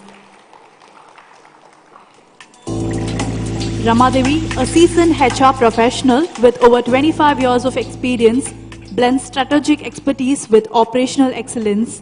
She served as an Indian Armed Force, first women air traffic controller, handling critical flying operations. Transitioning to IT, ITES and FMCG sectors, she excels in talent strategy, employee engagement and leadership coaching. We welcome you, ma'am. Next, I would like to call upon our first panelist for today's discussion, Mr. Charan Kumar Shetty, Director, UPS, Indian Technology Center. Can we give a huge round of applause as we welcome him on the stage, please? Mr. Charan, Director, HR at UPS India Technology Center, is a seasoned HR professional with 25 years of experience in consulting, talent acquisition, HR transformation, and workforce planning. With experience at Ransat and L&T, he excels in leading teams, driving transformational projects, and mentoring future leaders. Can welcome you, sir. Next, I'd like to welcome the second panelist, Ms. Jayanti Vaidyanathan, Vice President and HR, PayPal India. Can we give a huge round of applause as we welcome her on the stage, please? Ms. Jayanti Vaidyanathan is the Vice President and the Head of Human Resource at PayPal India and has played several strategic roles globally and across the region. During her 25+ years of diverse experience in human resources, Jayanti has led HR, the high-tech technology and consulting fields in companies such as Conveyance and Fidelity International, where she helped partnering strategically with business leaders. She is the recipient of the Most Powerful HR Professionals of India Award by the World HRD Congress and an Innovative HR Leader Award. We welcome you, ma'am. Next, I'd like to call upon a third panelist for today, Mr. Sri Mahedesha V. Can we give a huge round of applause as we welcome on the stage?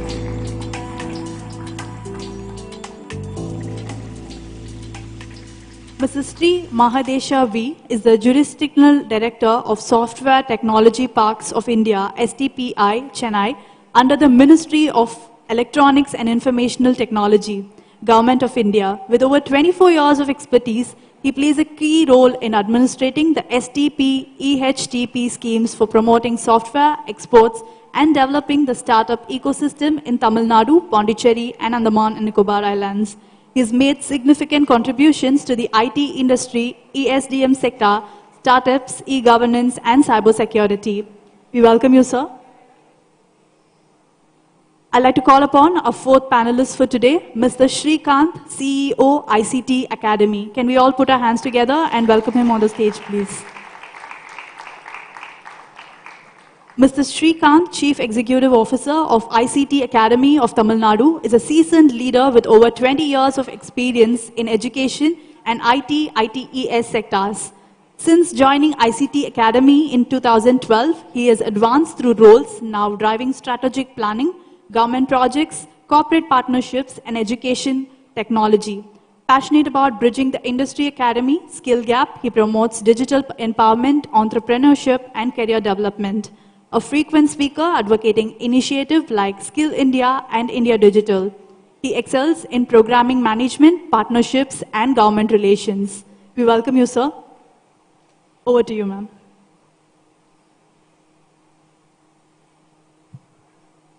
Good afternoon, all. It's my proud privilege to be with this esteemed panel today.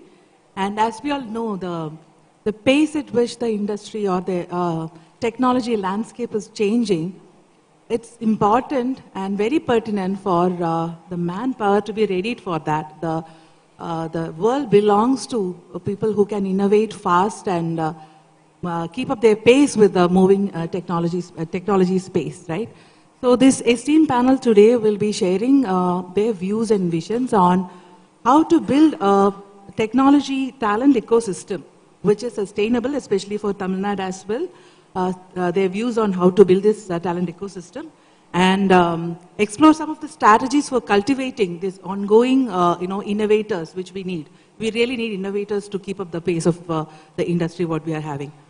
So, the first question or rather, first topic which I would like to, garner your attention is towards updating of curriculum, which has been discussed much about, how the curriculum followed in the academies or the technology institutions need to be updated on an ongoing basis to match up with the industry expectation. So, what are your thoughts on that? What's the frequency of this updation needed, and how can curriculum be commensurate with the technology demand of the industry? So, would you like to go, sir, first on this? Shrik?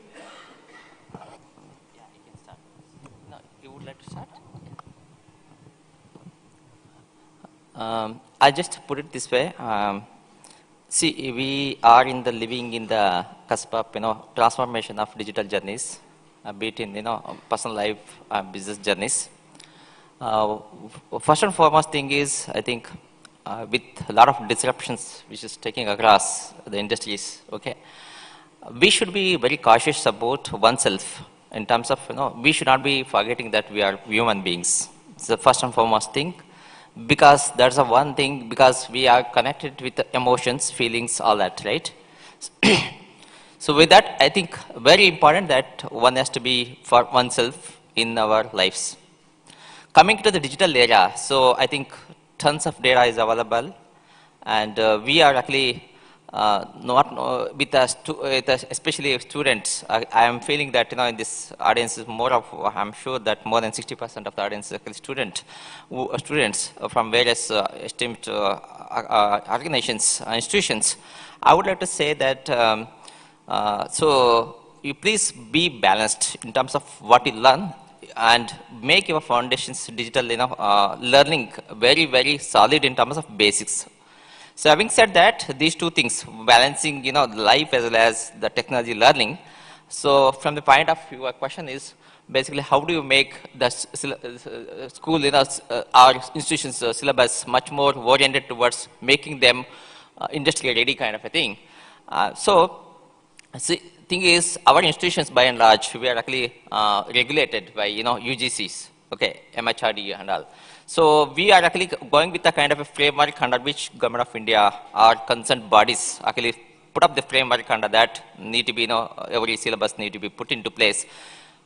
I feel that I think some autonomy also need to be given in terms of how do we basically institutions make their own syllabus in terms of going with the industry, what market demands are, and how we can cope up with kind of a demand and supply kind of bridging this gap. That is a kind of autonomy, because most of the institutions today are actually being autonomous because of this reason. So I think they have a lot of, they're actually well ahead of the curve in terms of those actually not being autonomous. But at the same time, the catch is, the flip side of the being autonomous is that how do we make up the students? It's not like just making factories and creating labors, techno labors. It's not like how do you make 360-degree person? How do you make that kind of a thing is very important at the same time to have a holistic development, because the workforce need to be leaders tomorrow. How do you make that journey happening? I think that that's how I think. With that, I'll leave it to. Sure. Thank you, sir. So Shrikant, I would like to pick your brain on this, because you have been a conduit between the academy and industry. And what are your views on the curriculum updating, and what should be the pace, or what are your thoughts on that? Good afternoon, everyone. See, just to give you an add up, that ICT Academy is there since 2009 and 2008, and we have been finished 16 years of our journey. You can also visit our booth inside. So what I'm trying to give you, the perspective is that on the curriculum design, most of our services are endorsed by industry only from day one. So example like Oracle or a Salesforce or Fortinet networking, name any IT company, or giving their curation of their contents, everything to us. We are training the faculty. Through faculty, we are training the students, getting them the international certification, by which they are getting into the employment quotient. Just to give you a small example, that a company like MongoDB. MongoDB is almost similar like Oracle. They have a program called DBMS, which is the most sought after now. You name any company like Zomato or Swiggy, any of them, or the back-end platform is used by the MongoDB platform only. So that is a new norm, and most of the companies are using. What we are doing is that for the product whom we are trying to position with the colleges at large, making the student ready, the users of MongoDB are recruiting those students. This is the first intervention. Second, if any of the colleges are here want to really add up the new curriculum, we have a set of courses which are all industry-based courses. Autonomous colleges can straight away add up into their curriculum, no problem. Second is that with other Anna University colleges, you can have through BOS or this thing, you can take an approval and do it. So as the moderator was telling, our DNA or our paradigm is only the industry-based curriculum. So we have been nurturing, we have been changing it over a period of 16 years. And if you say Microsoft BI or Azure, which is also offered in a platter to the faculty and to the student. You name any technology, including we are talking to a company called Snowflakes. We find Snowflakes technology is very much used. A lot of industries are taking. We are gone into that. We also realize that AVGC, animation, visual, gaming, comics, which is a new norm, that a lot of companies are hiring. So we also gone into the domain. So whichever domain we feel there is an intervention required for a faculty or to a student, we can do. This is the first thing. Second, as the industry people are sitting, we are tied up with each and every industry in the market, starting from Infosys or HCL, any company you see, they are tied up with us. They give the pedagogy, content, everything. So my point to you is that at large, the solution of the academia industry gap or the analysis skill gap issues are being addressed continuously, theoretically and practically also. So that is being, intervention is being, we have been doing because that is our core working strength. Thank you, Shrikant. Ma'am, if you can, take on this. As companies, as a global organization operating in the tech space, how do you find the educational system producing industry-ready graduates? I think we just spoke about it in our lounge area as well. I think today every organization is invested in doing a lot of customized programs to ensure students coming from campuses are really industry ready or company ready, right? I think what you go through is a very generic curriculum. There is a need for us to invest, like Sharon was talking about, what they do at UPS, similarly we do at PayPal, invest in boot camps to ensure that there is readiness. But I think a few things that cannot be taught even in a boot camp, maybe I'll touch on that because I see a lot of student community here, is from a skill standpoint, your functional technical skills are a given. We expect you to come with fundamental skills, which we can help you groom, okay? That's a no-brainer. We can enable you to, get functional. But what we see as a gap today, every company is going through a transformation today. You take a business, and India is booming, with such stories. So how do you understand, not just know what you want, but have the attitude and the aptitude to get to what you want versus focusing on obstacles along the way? Many a time when you're going through transformation, the workforce has to rally, right? We need the entire organization to walk with us on that journey, and more often than not, we end up spending time not in developing products, but ensuring that people are, with us in this journey versus just saying, oh my God, this will not work, that will not work. So develop a mindset to follow. I know you have to ask questions and be open about it, but also develop a mindset to follow. We had one of our values long ago, which was debate, decide, and deliver. Debate is done, decision is made, start delivering. Focus on, what you have to do versus just focusing on obstacles. Sharpen the saw, again, is very critical, Rama, I'm sure. Absolutely. These two axe cutters were spending the same time cutting the tree, and one was like felling trees by the dozen, the other was not. And what he did, he was sharpening, what they call sharpening the saw at home, right? That's what helped him. So continuous updation. We talk about innovation all the time. For me, it's not that $1 million idea, but incremental innovation, what you do, small things that you can bring to the table. So these are skills that one cannot teach even in an academic institution, but as students, how do we think about those and adapt to that is a big question. As companies, we are ever willing to work with academia to enable some of these through various, and there are various tools to do that. So I know it's a long-winded answer, but thank you for that question. Thank you for sharing your thoughts on that. Charan, would you like to chime in on that? Thank you. Good afternoon, everyone. We are on the consumer side. When I say consumer side, we pick people from colleges. So we are a consumer, we expect a certain limit of competency to come from there, but we also understand these are all freshers, you right from the colleges, there's a generic kind of topics being taught. But what we look out is that just not the technical front, technically, yeah, you teach them .NET, Java, full stack, all fine. Theoretically, they're good. But practically, are they good is something that we sometimes find them a little lacking on that.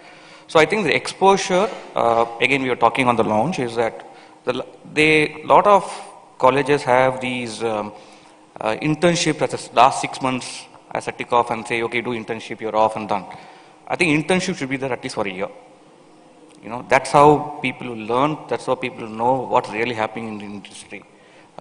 When we picked up a couple of people from few colleges, and of course it's not that we don't go for city-based colleges, but we are very clear that we want to hit tier 2, tier 3 colleges, because those guys, we find them a little more commitment level there, they're a little more agile, because if sometimes when we speak to students, they say, I want to do a job only in AI. I want to do only machine learning. They're not agile. I think that is not going to work for you guys. I think at least first formative years of, let's say 3-4 years, a student community has to be very, very agile. It's like, you know, for example, we remember, IIMs types, they will put across everything, marketing, HR, finance, for first 1 year, 2 years, they go through that, and then they put on a specific role to say, okay, this is where you are going to be. So I think the mindset of the students has to change that, first of all, let me be agile to come. The second is that, as Jayanti said, that, the soft skill is something that we find is something that we lack. When they say soft skill, for example, just imagine this. We are going to bring a student, they're going to talk to somebody in the US, UK, or Europe. First of all, they will get very, very perplexed and say that, what are these guys talking to me? I'm not able to understand. And if you don't understand that communication, what those guys are talking, it's very difficult for you guys to go back and also answer them back. You may be technically strong, but are you able to give the clarity of thought? Are you able to give that very clear communication to them? That's a little difficult. So along the technical skills, maybe the colleges can also concentrate on developing soft skills. Communication skills will be there and aptitude will be there. So that's what we look as a combination when we pick up people from the colleges. Just not technical skill. Technical anybody can do. For example, we just went to a college about 2-3 days back. Somebody scored a high 92% cutoff. But when talking to that particular person, they were not able to articulate the project itself. So technically they're strong, but then we shifted to a vernacular language, and then they were able to speak in Tamil very fluently, and very clearly they were able to tell us this what they did. So, but that is not the need of the hour, because we are going global. We are not in situated only in India or Tamil Nadu. It's about US, UK. A lot of GCs are coming down, setting up shops in India. So your communication skill has to be very, very good. You can do that. It's not that nobody from a rural side cannot do it. Anybody can speak. It's about practicing.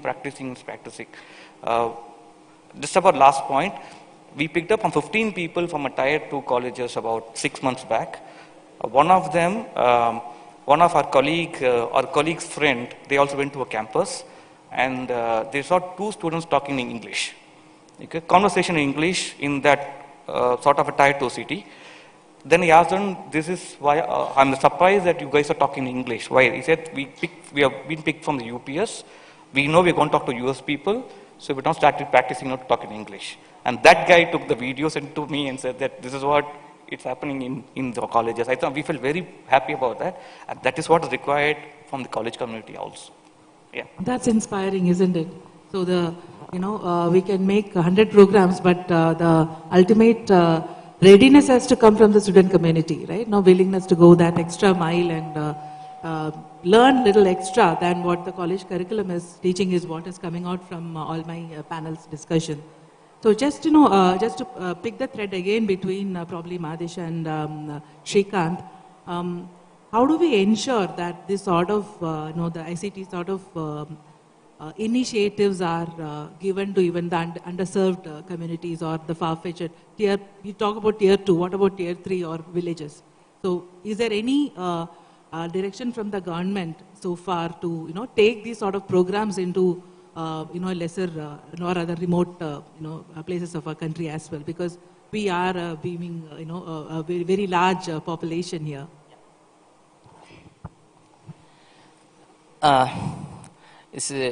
Look at today we have about 1.4 billion population in India.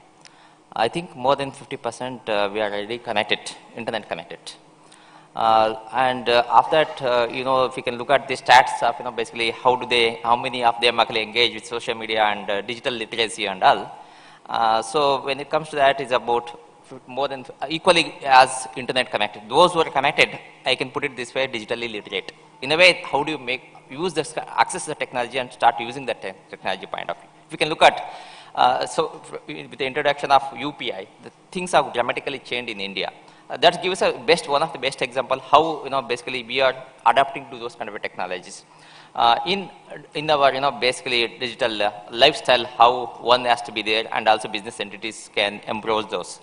But having said that, Government of India looking at the very important aspect of digital in our society to uplift them, and also making individuals digitally literate. A lot of programs have been unveiled. So, for example, if you have to look at National Skill Development Corporation is one of the entities actually closely working with the Government of India to skill building programs, and some of the programs like Atal Incubation Centers, Atal Tinkering Labs. Basically, Atal Tinkering Lab is to millions of students. They want to get engaged in create a curiosity about digital journey, and then get embraced, basically create a kind of a curiosity and interest in making sure some kind of a prototypes in their kind of a college schools, very in the elementary school itself, and then build building blocks about that, and then start taking about. The moment actually the kids, actually the school goers get interest about it, actually they'll create an interest and then take it forward in terms of digital journeys. How do they become very technocrats, and then eventually becomes the expert in that technical domains. So digital literacy, a lot of rural digital literacy rate, ITI, diploma levels, all that has been going on, and Government of India's like Pradhan Mantri, this one, there is some PM VYS, okay. Kaushalya Yojana, Pradhan Mantri Kaushalya Yojana, that is also one of the important program, and Pradhan Mantri's apprenticeship program. So most of the students may not be knowing about these apprenticeship programs, and this kind of a scheme. SID is also there. Skill India Digital Hub, like Skill India Digital Hub. So see, there are many programs, we can look at that. It gives a lot of about digital, how one can make use of the kind of technologies. And yes, government is very pushy in terms of making sure that not only taking this network access to the digital in terms of BharatNet and things that making the internet available in the rural side, but at the same time, how do we make them digitally connected and digitally literate? So there are many programs. I would request, I would actually suggest that everybody that make use of those kind of a platform, very fantastic, but at the same time don't lose out in terms of where you want to be at the end, where you want to excel. So make your path very clear about it. Thank you. Shrikant, would you like to add on anything on that aspect of the government outreach programs to reach out to the students of remote students or in remote areas? Or from the industry perspective also, like were you having any programs to connect with such underserved areas of our country? The intervention from government, we are doing a project. Actually, we are funded by MeitY only. The company was formed in 2008-9, funded by MeitY. So we are doing a long-term program with MeitY now that we are going to create one center of excellence in Madurai in Tyagarajar College on ESDM and EV. So the Government of India has announced a policy that a manpower development scheme, particularly for this industry. So we are establishing our first campus there. The colleges and students will be able to access to the making them ready for the semiconductor industry on the ESDM industry. That is one intervention we are doing now. Second intervention is there through NSDC, National Skill Development Corporation. We have launched two programs. One is for the TOT, that is a training of the trainers. Any faculty member is here, can actually enroll for that program. You will be getting access to the latest technologies domain, like example AI or ML or any domain you talk about it. We are trying to certify the faculty member. That is one program. Third is that we are also going to train some students also on the new technologies. So this is on the intervention from the government side. Other than that, there are some running programs which we do concurrently, consistently with the government support in various forms. That is one. Mainly, if we see, 90% of our work predominantly stays with industry only. These industries only are approaching the government also. So government also felt that the sovereignty or independence with ICT Academy to tie up with us. I'll just give you one example. Infosys, Capgemini, Honeywell, ITC Infotech, you name any IT company, even Cognizant, TCS, have been part of our journey. They have funded us, and we are doing a 5-year project with the MIT. We are doing a 3-year project with Infosys, training some 45,000 students.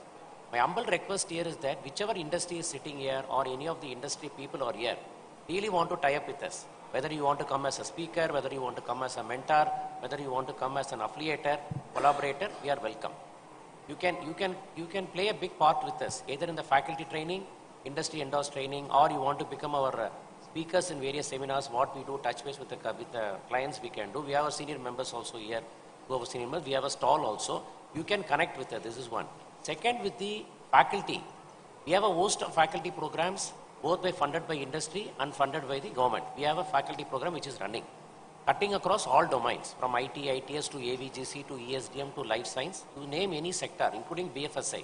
We are also doing a large program with the fintech area with a company called Finestra, based out of Pune. We are doing a program.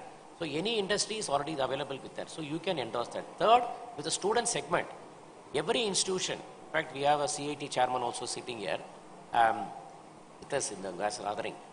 Any college, we have a spoke model. Every college across India, we are doing some 2,000 colleges across India.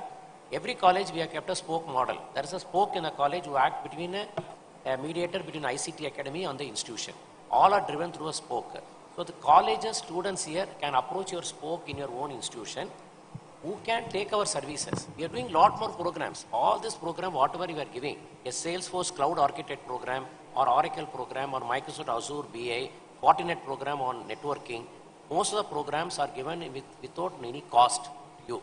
So that we can do. Then finally is that we also have our own research journal, which is also UGC CARE.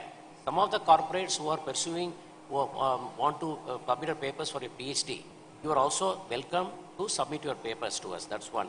Second, somebody wants to become a peer reviewer, you can also become a peer reviewer. On the Umagine, on the closing today, with the Deputy CM, we are going to launch our special issue on the AAML. Today's special issue, you will find that there are 5 articles which has come from UK, from the foreign people have done. So, intervention is large.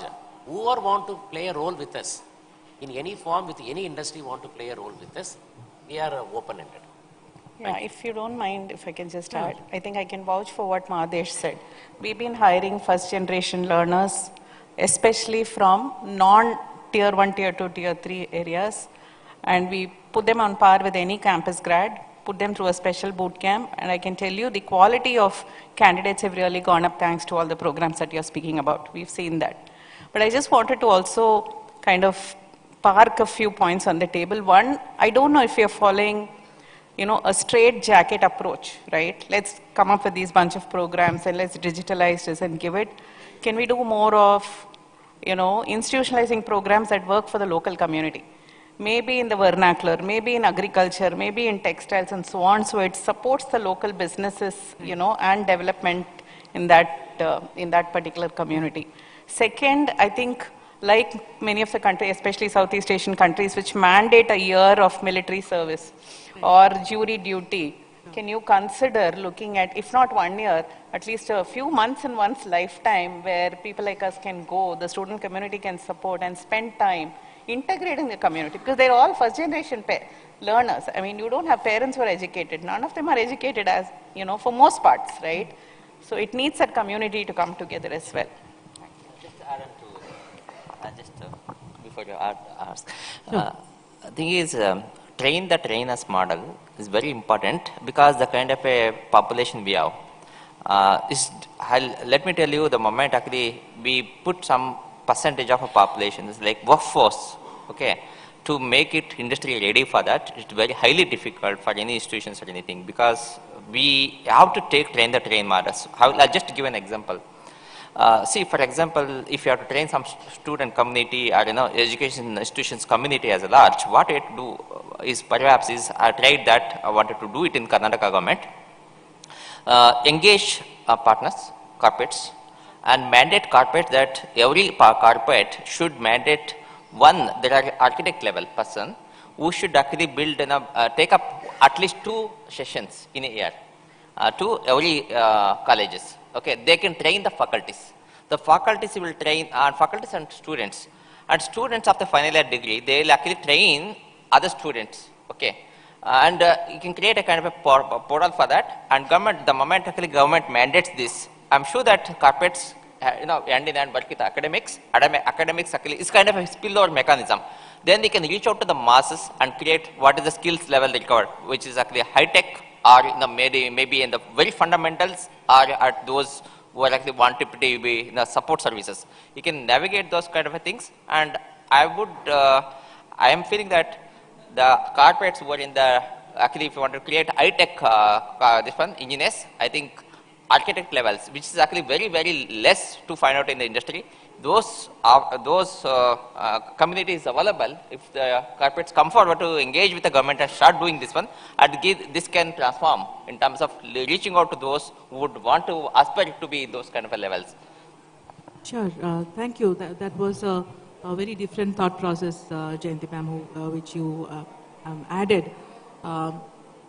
The industry need not be specific. What is probably relevant for the communities in the remote areas, like can we create more job opportunities by relevant interventions, whether it is industry or academia or government coming together and creating programs which is more relevant to the remote areas for underserved areas especially, is something which would be relevant. So that's a thought process which you are mentioning. So moving back to the IT and the skill gaps which we were talking about. As a global organization, like to both of you, how do you view Tamil Nadu as a talent hub? It's very specific to the state we are in. What are your observations about Tamil Nadu as a talent hub? I think the reason why I picked up at Chennai or Tamil Nadu to be set up our own GCC talks a lot about that. We did a lot of research before we finalized this particular location on that. One is the availability of the talents there. I think the education system by far is a little better than any of the states here. I was talking to a candidate a couple of days back, and then she's typically somebody from the north, and she had done education in Chennai for last 10 years. And we said that why? Then she said that the education is better here than there. So I think it's already established fact that we will have a good education systems in Tamil Nadu. We'll also have a good talent coming in. But what we also seeing now is that we may need to expand it beyond metros, for Chennai and kind of thing. So it needs to be a tier 2, tier 3. I think again, to reiterate my point earlier, we need people who's not a fly-by-night operators, come join, experiment 6 months with this organization. I don't like the job, let me go. That is a little more higher in some of, for example, Chennai city.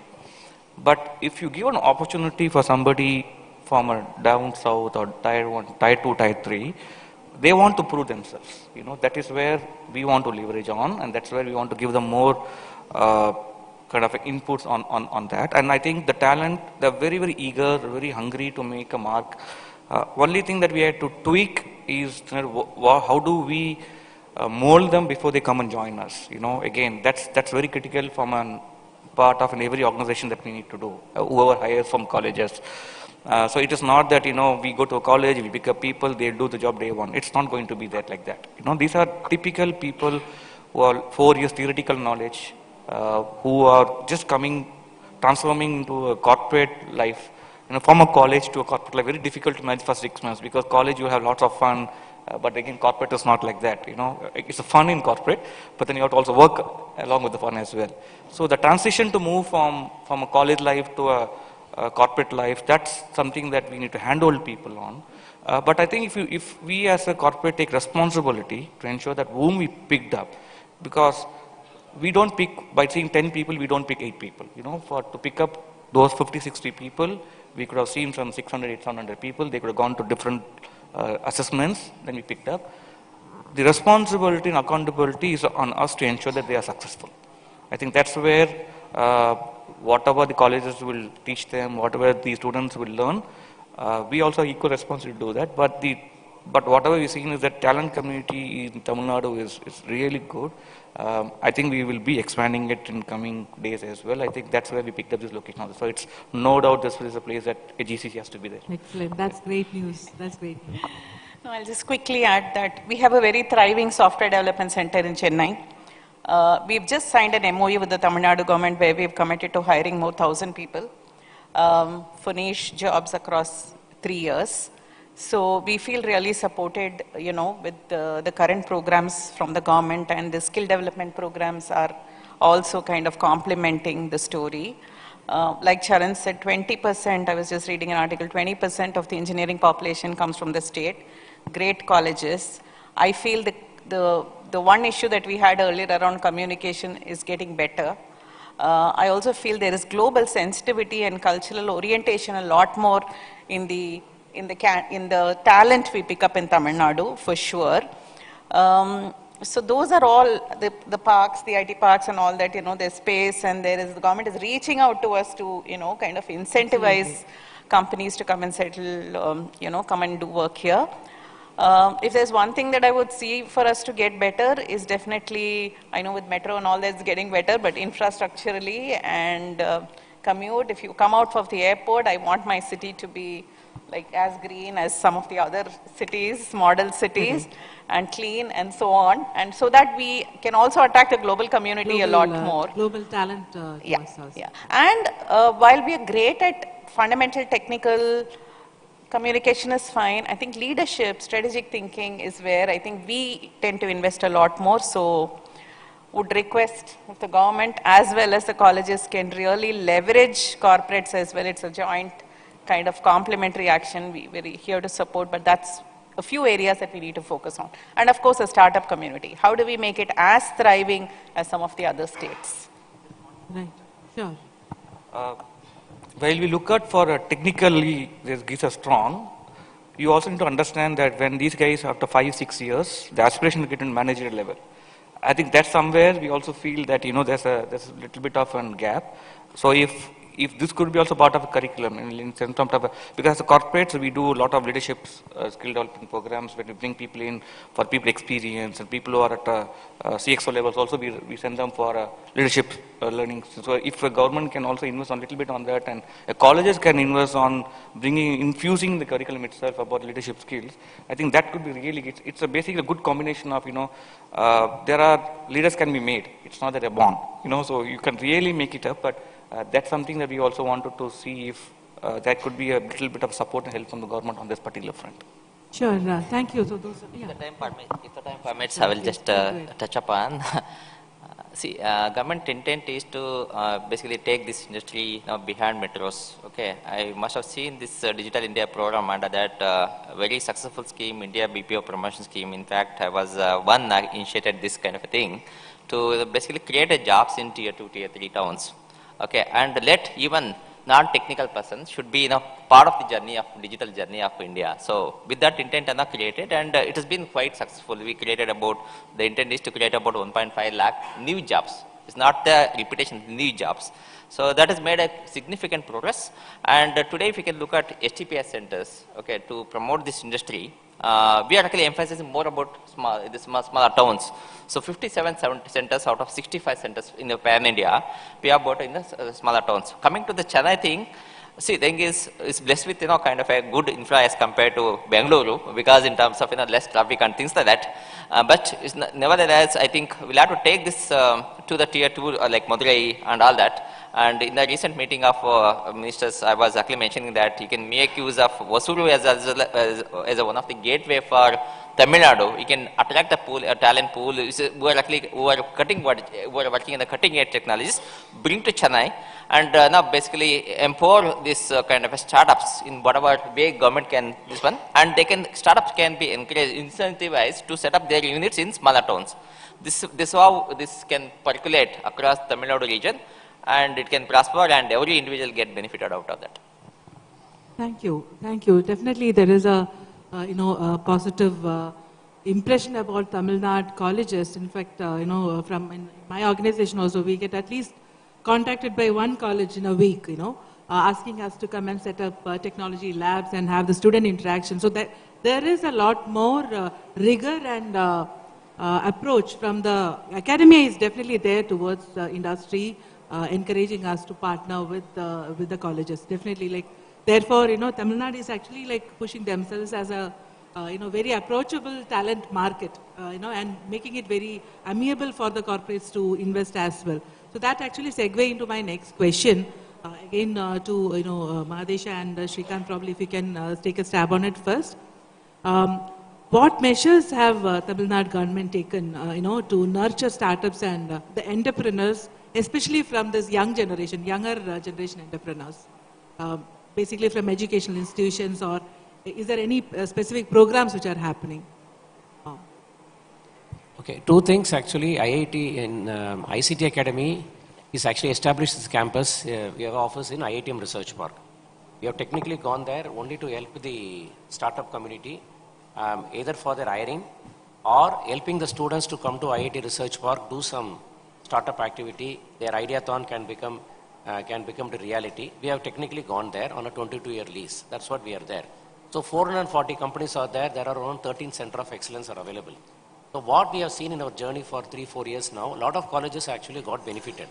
One is that the startup community has opened up for them, and some of the colleges have tied up. I'll just give you one example, that Avanashilingam University based out of Coimbatore. A student had come on an industrial visit to the institution, 45 students. They had come, they had met, incidentally they met a Professor Ashok Junjunwala. Most of you know a renowned professor, he was there. They had given one solution for a blind people. What is the solution? That really make into reality. Today that 45 students have started a startup, funded by IIT Madras. Startup, now their turnover is 1.5 crores. Startup with a turnover of 45 lakhs. We have seen into our face-to-face. So this is a bigger intervention. They are in the third floor there. You can actually see that product. They are trying to make it as a patent. It's a very unique product they have done, a sensor-based product.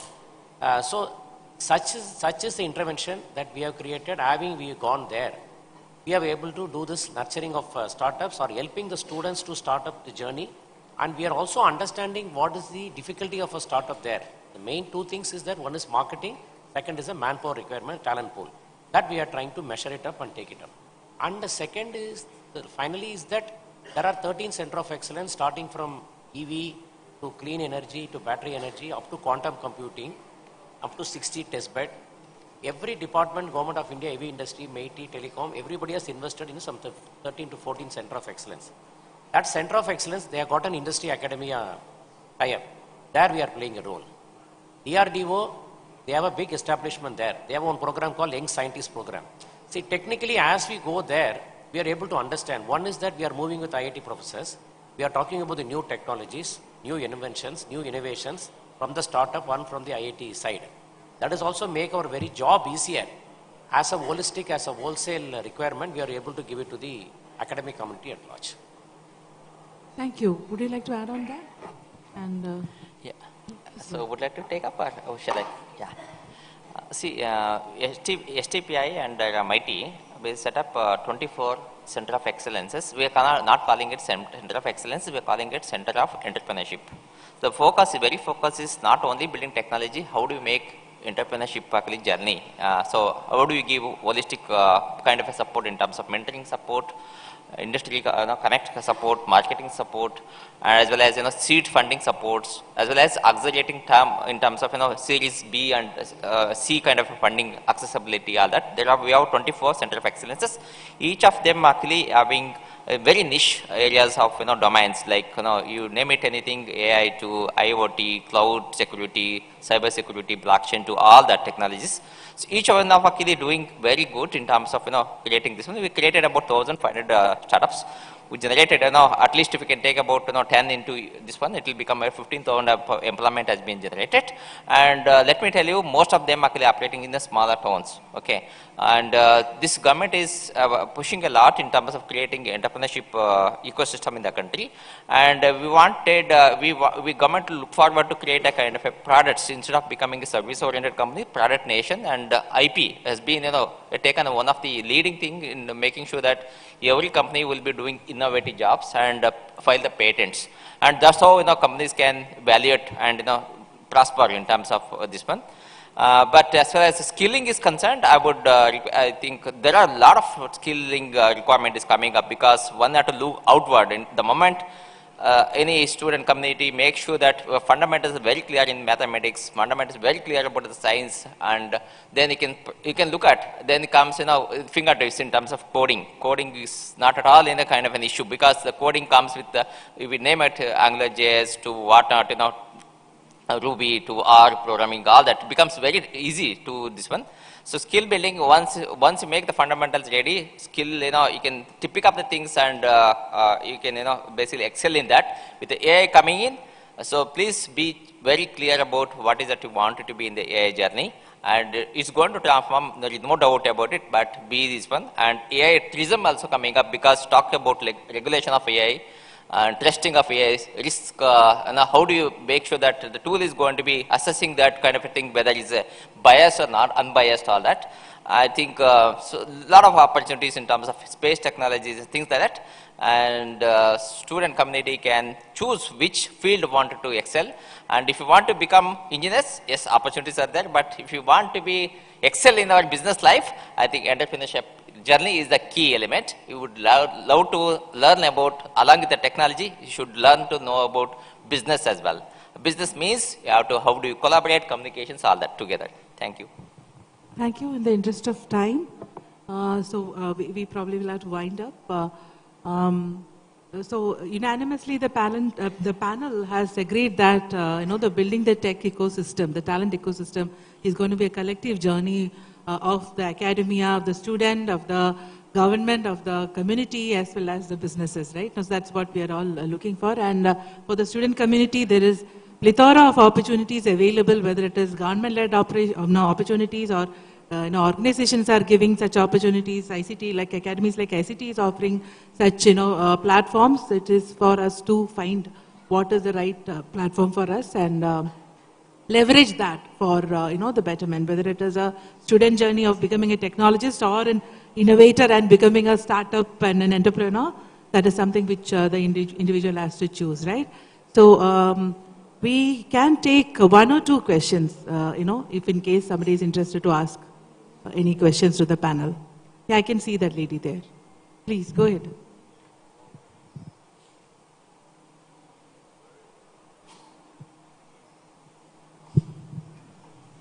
Good day to all of you. Before I ask the question, I am Kaushika. I'm a final year studying in Savita Engineering College right now. This is a question that I would like all of you to answer, but it mostly sprouts from Charan Kumar sir's idea. Like the first 4 years after one college student comes out to industry, the first 4 years we should be agile. That is, we should try to explore all the departments that are there, and then see where we excel in. The question is that would it cause an overload of knowledge which may further bring in confusion? Would that be a bottleneck for freshers, or is there a way to curb that?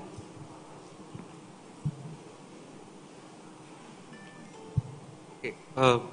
Thank you. That's a nice question. When I say agile, the mindset of the students sometimes when they come out of college is that they're very fixed on one specific domain. Okay? So what I was trying to tell is that don't have that mindset. Okay? You may be good in AI, for example, but if somebody is given an opportunity to work on something else, explore that also. Maybe using this particular knowledge, you can do well there also. But at the same time, an organization also is going to observe what you're good at, what you're not good at.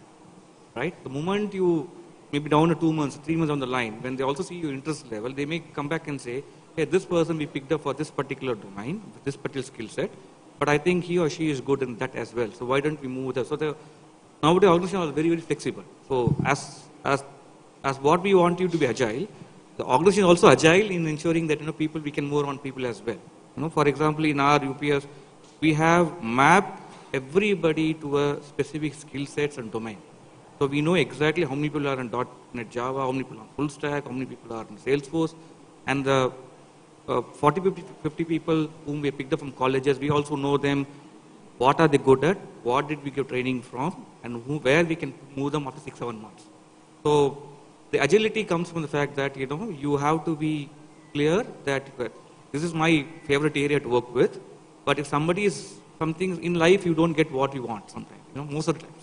Definitely. Okay. So what you get it, you make a master out of it. But at the same time, you can also use that opportunity to go back and tell people that, I'm okay with this, but there's any opportunity to look out for internal organization, not outside the organization, to say that, can I move to this department? But any early mover is also looked as whether that person is not agile. So you have to be very careful, very balanced when you put across requests to move from one domain to domain. But first 1 year is normally a time where an organization will like to also explore where these people are good at, where these people are not good at. So make use of the 1 year to find whether you fit in or not fit in, and then accordingly make it.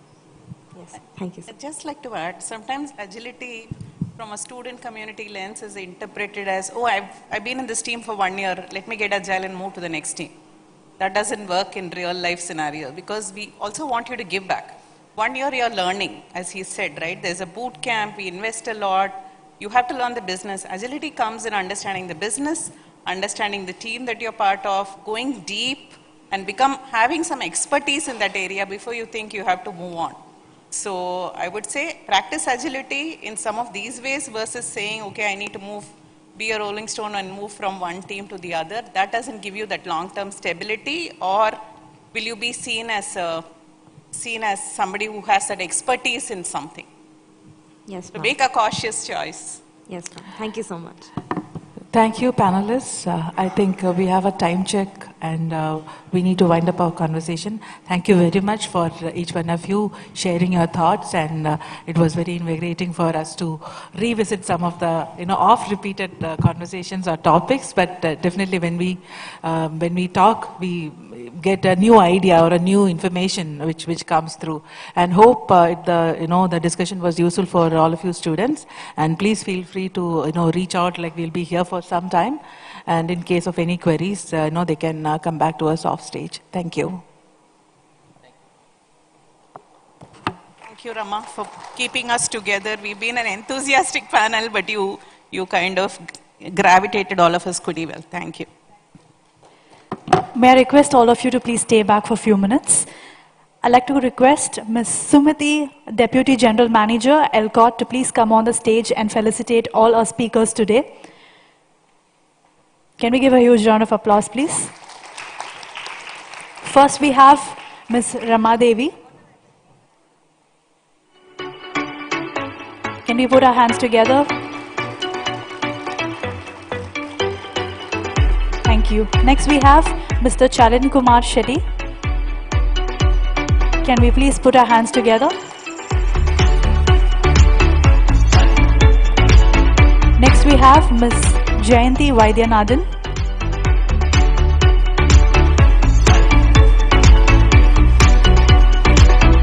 Next, we have Mr. V. Mahadesha. Can we please put our hands together? Last but not the least, we have Mr. Shrikant. Can we all put our hands together, please?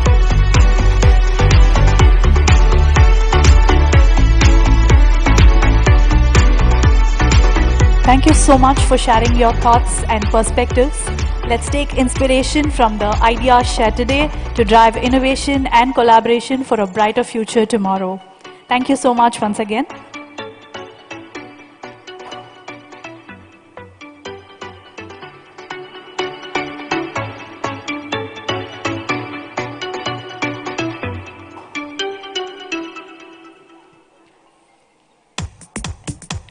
In another 5 minutes, we'll have a panel discussion on the topic From Tamil Nadu to Globe, Beyond Borders, Expanding Tamil Nadu's Digital Workforce.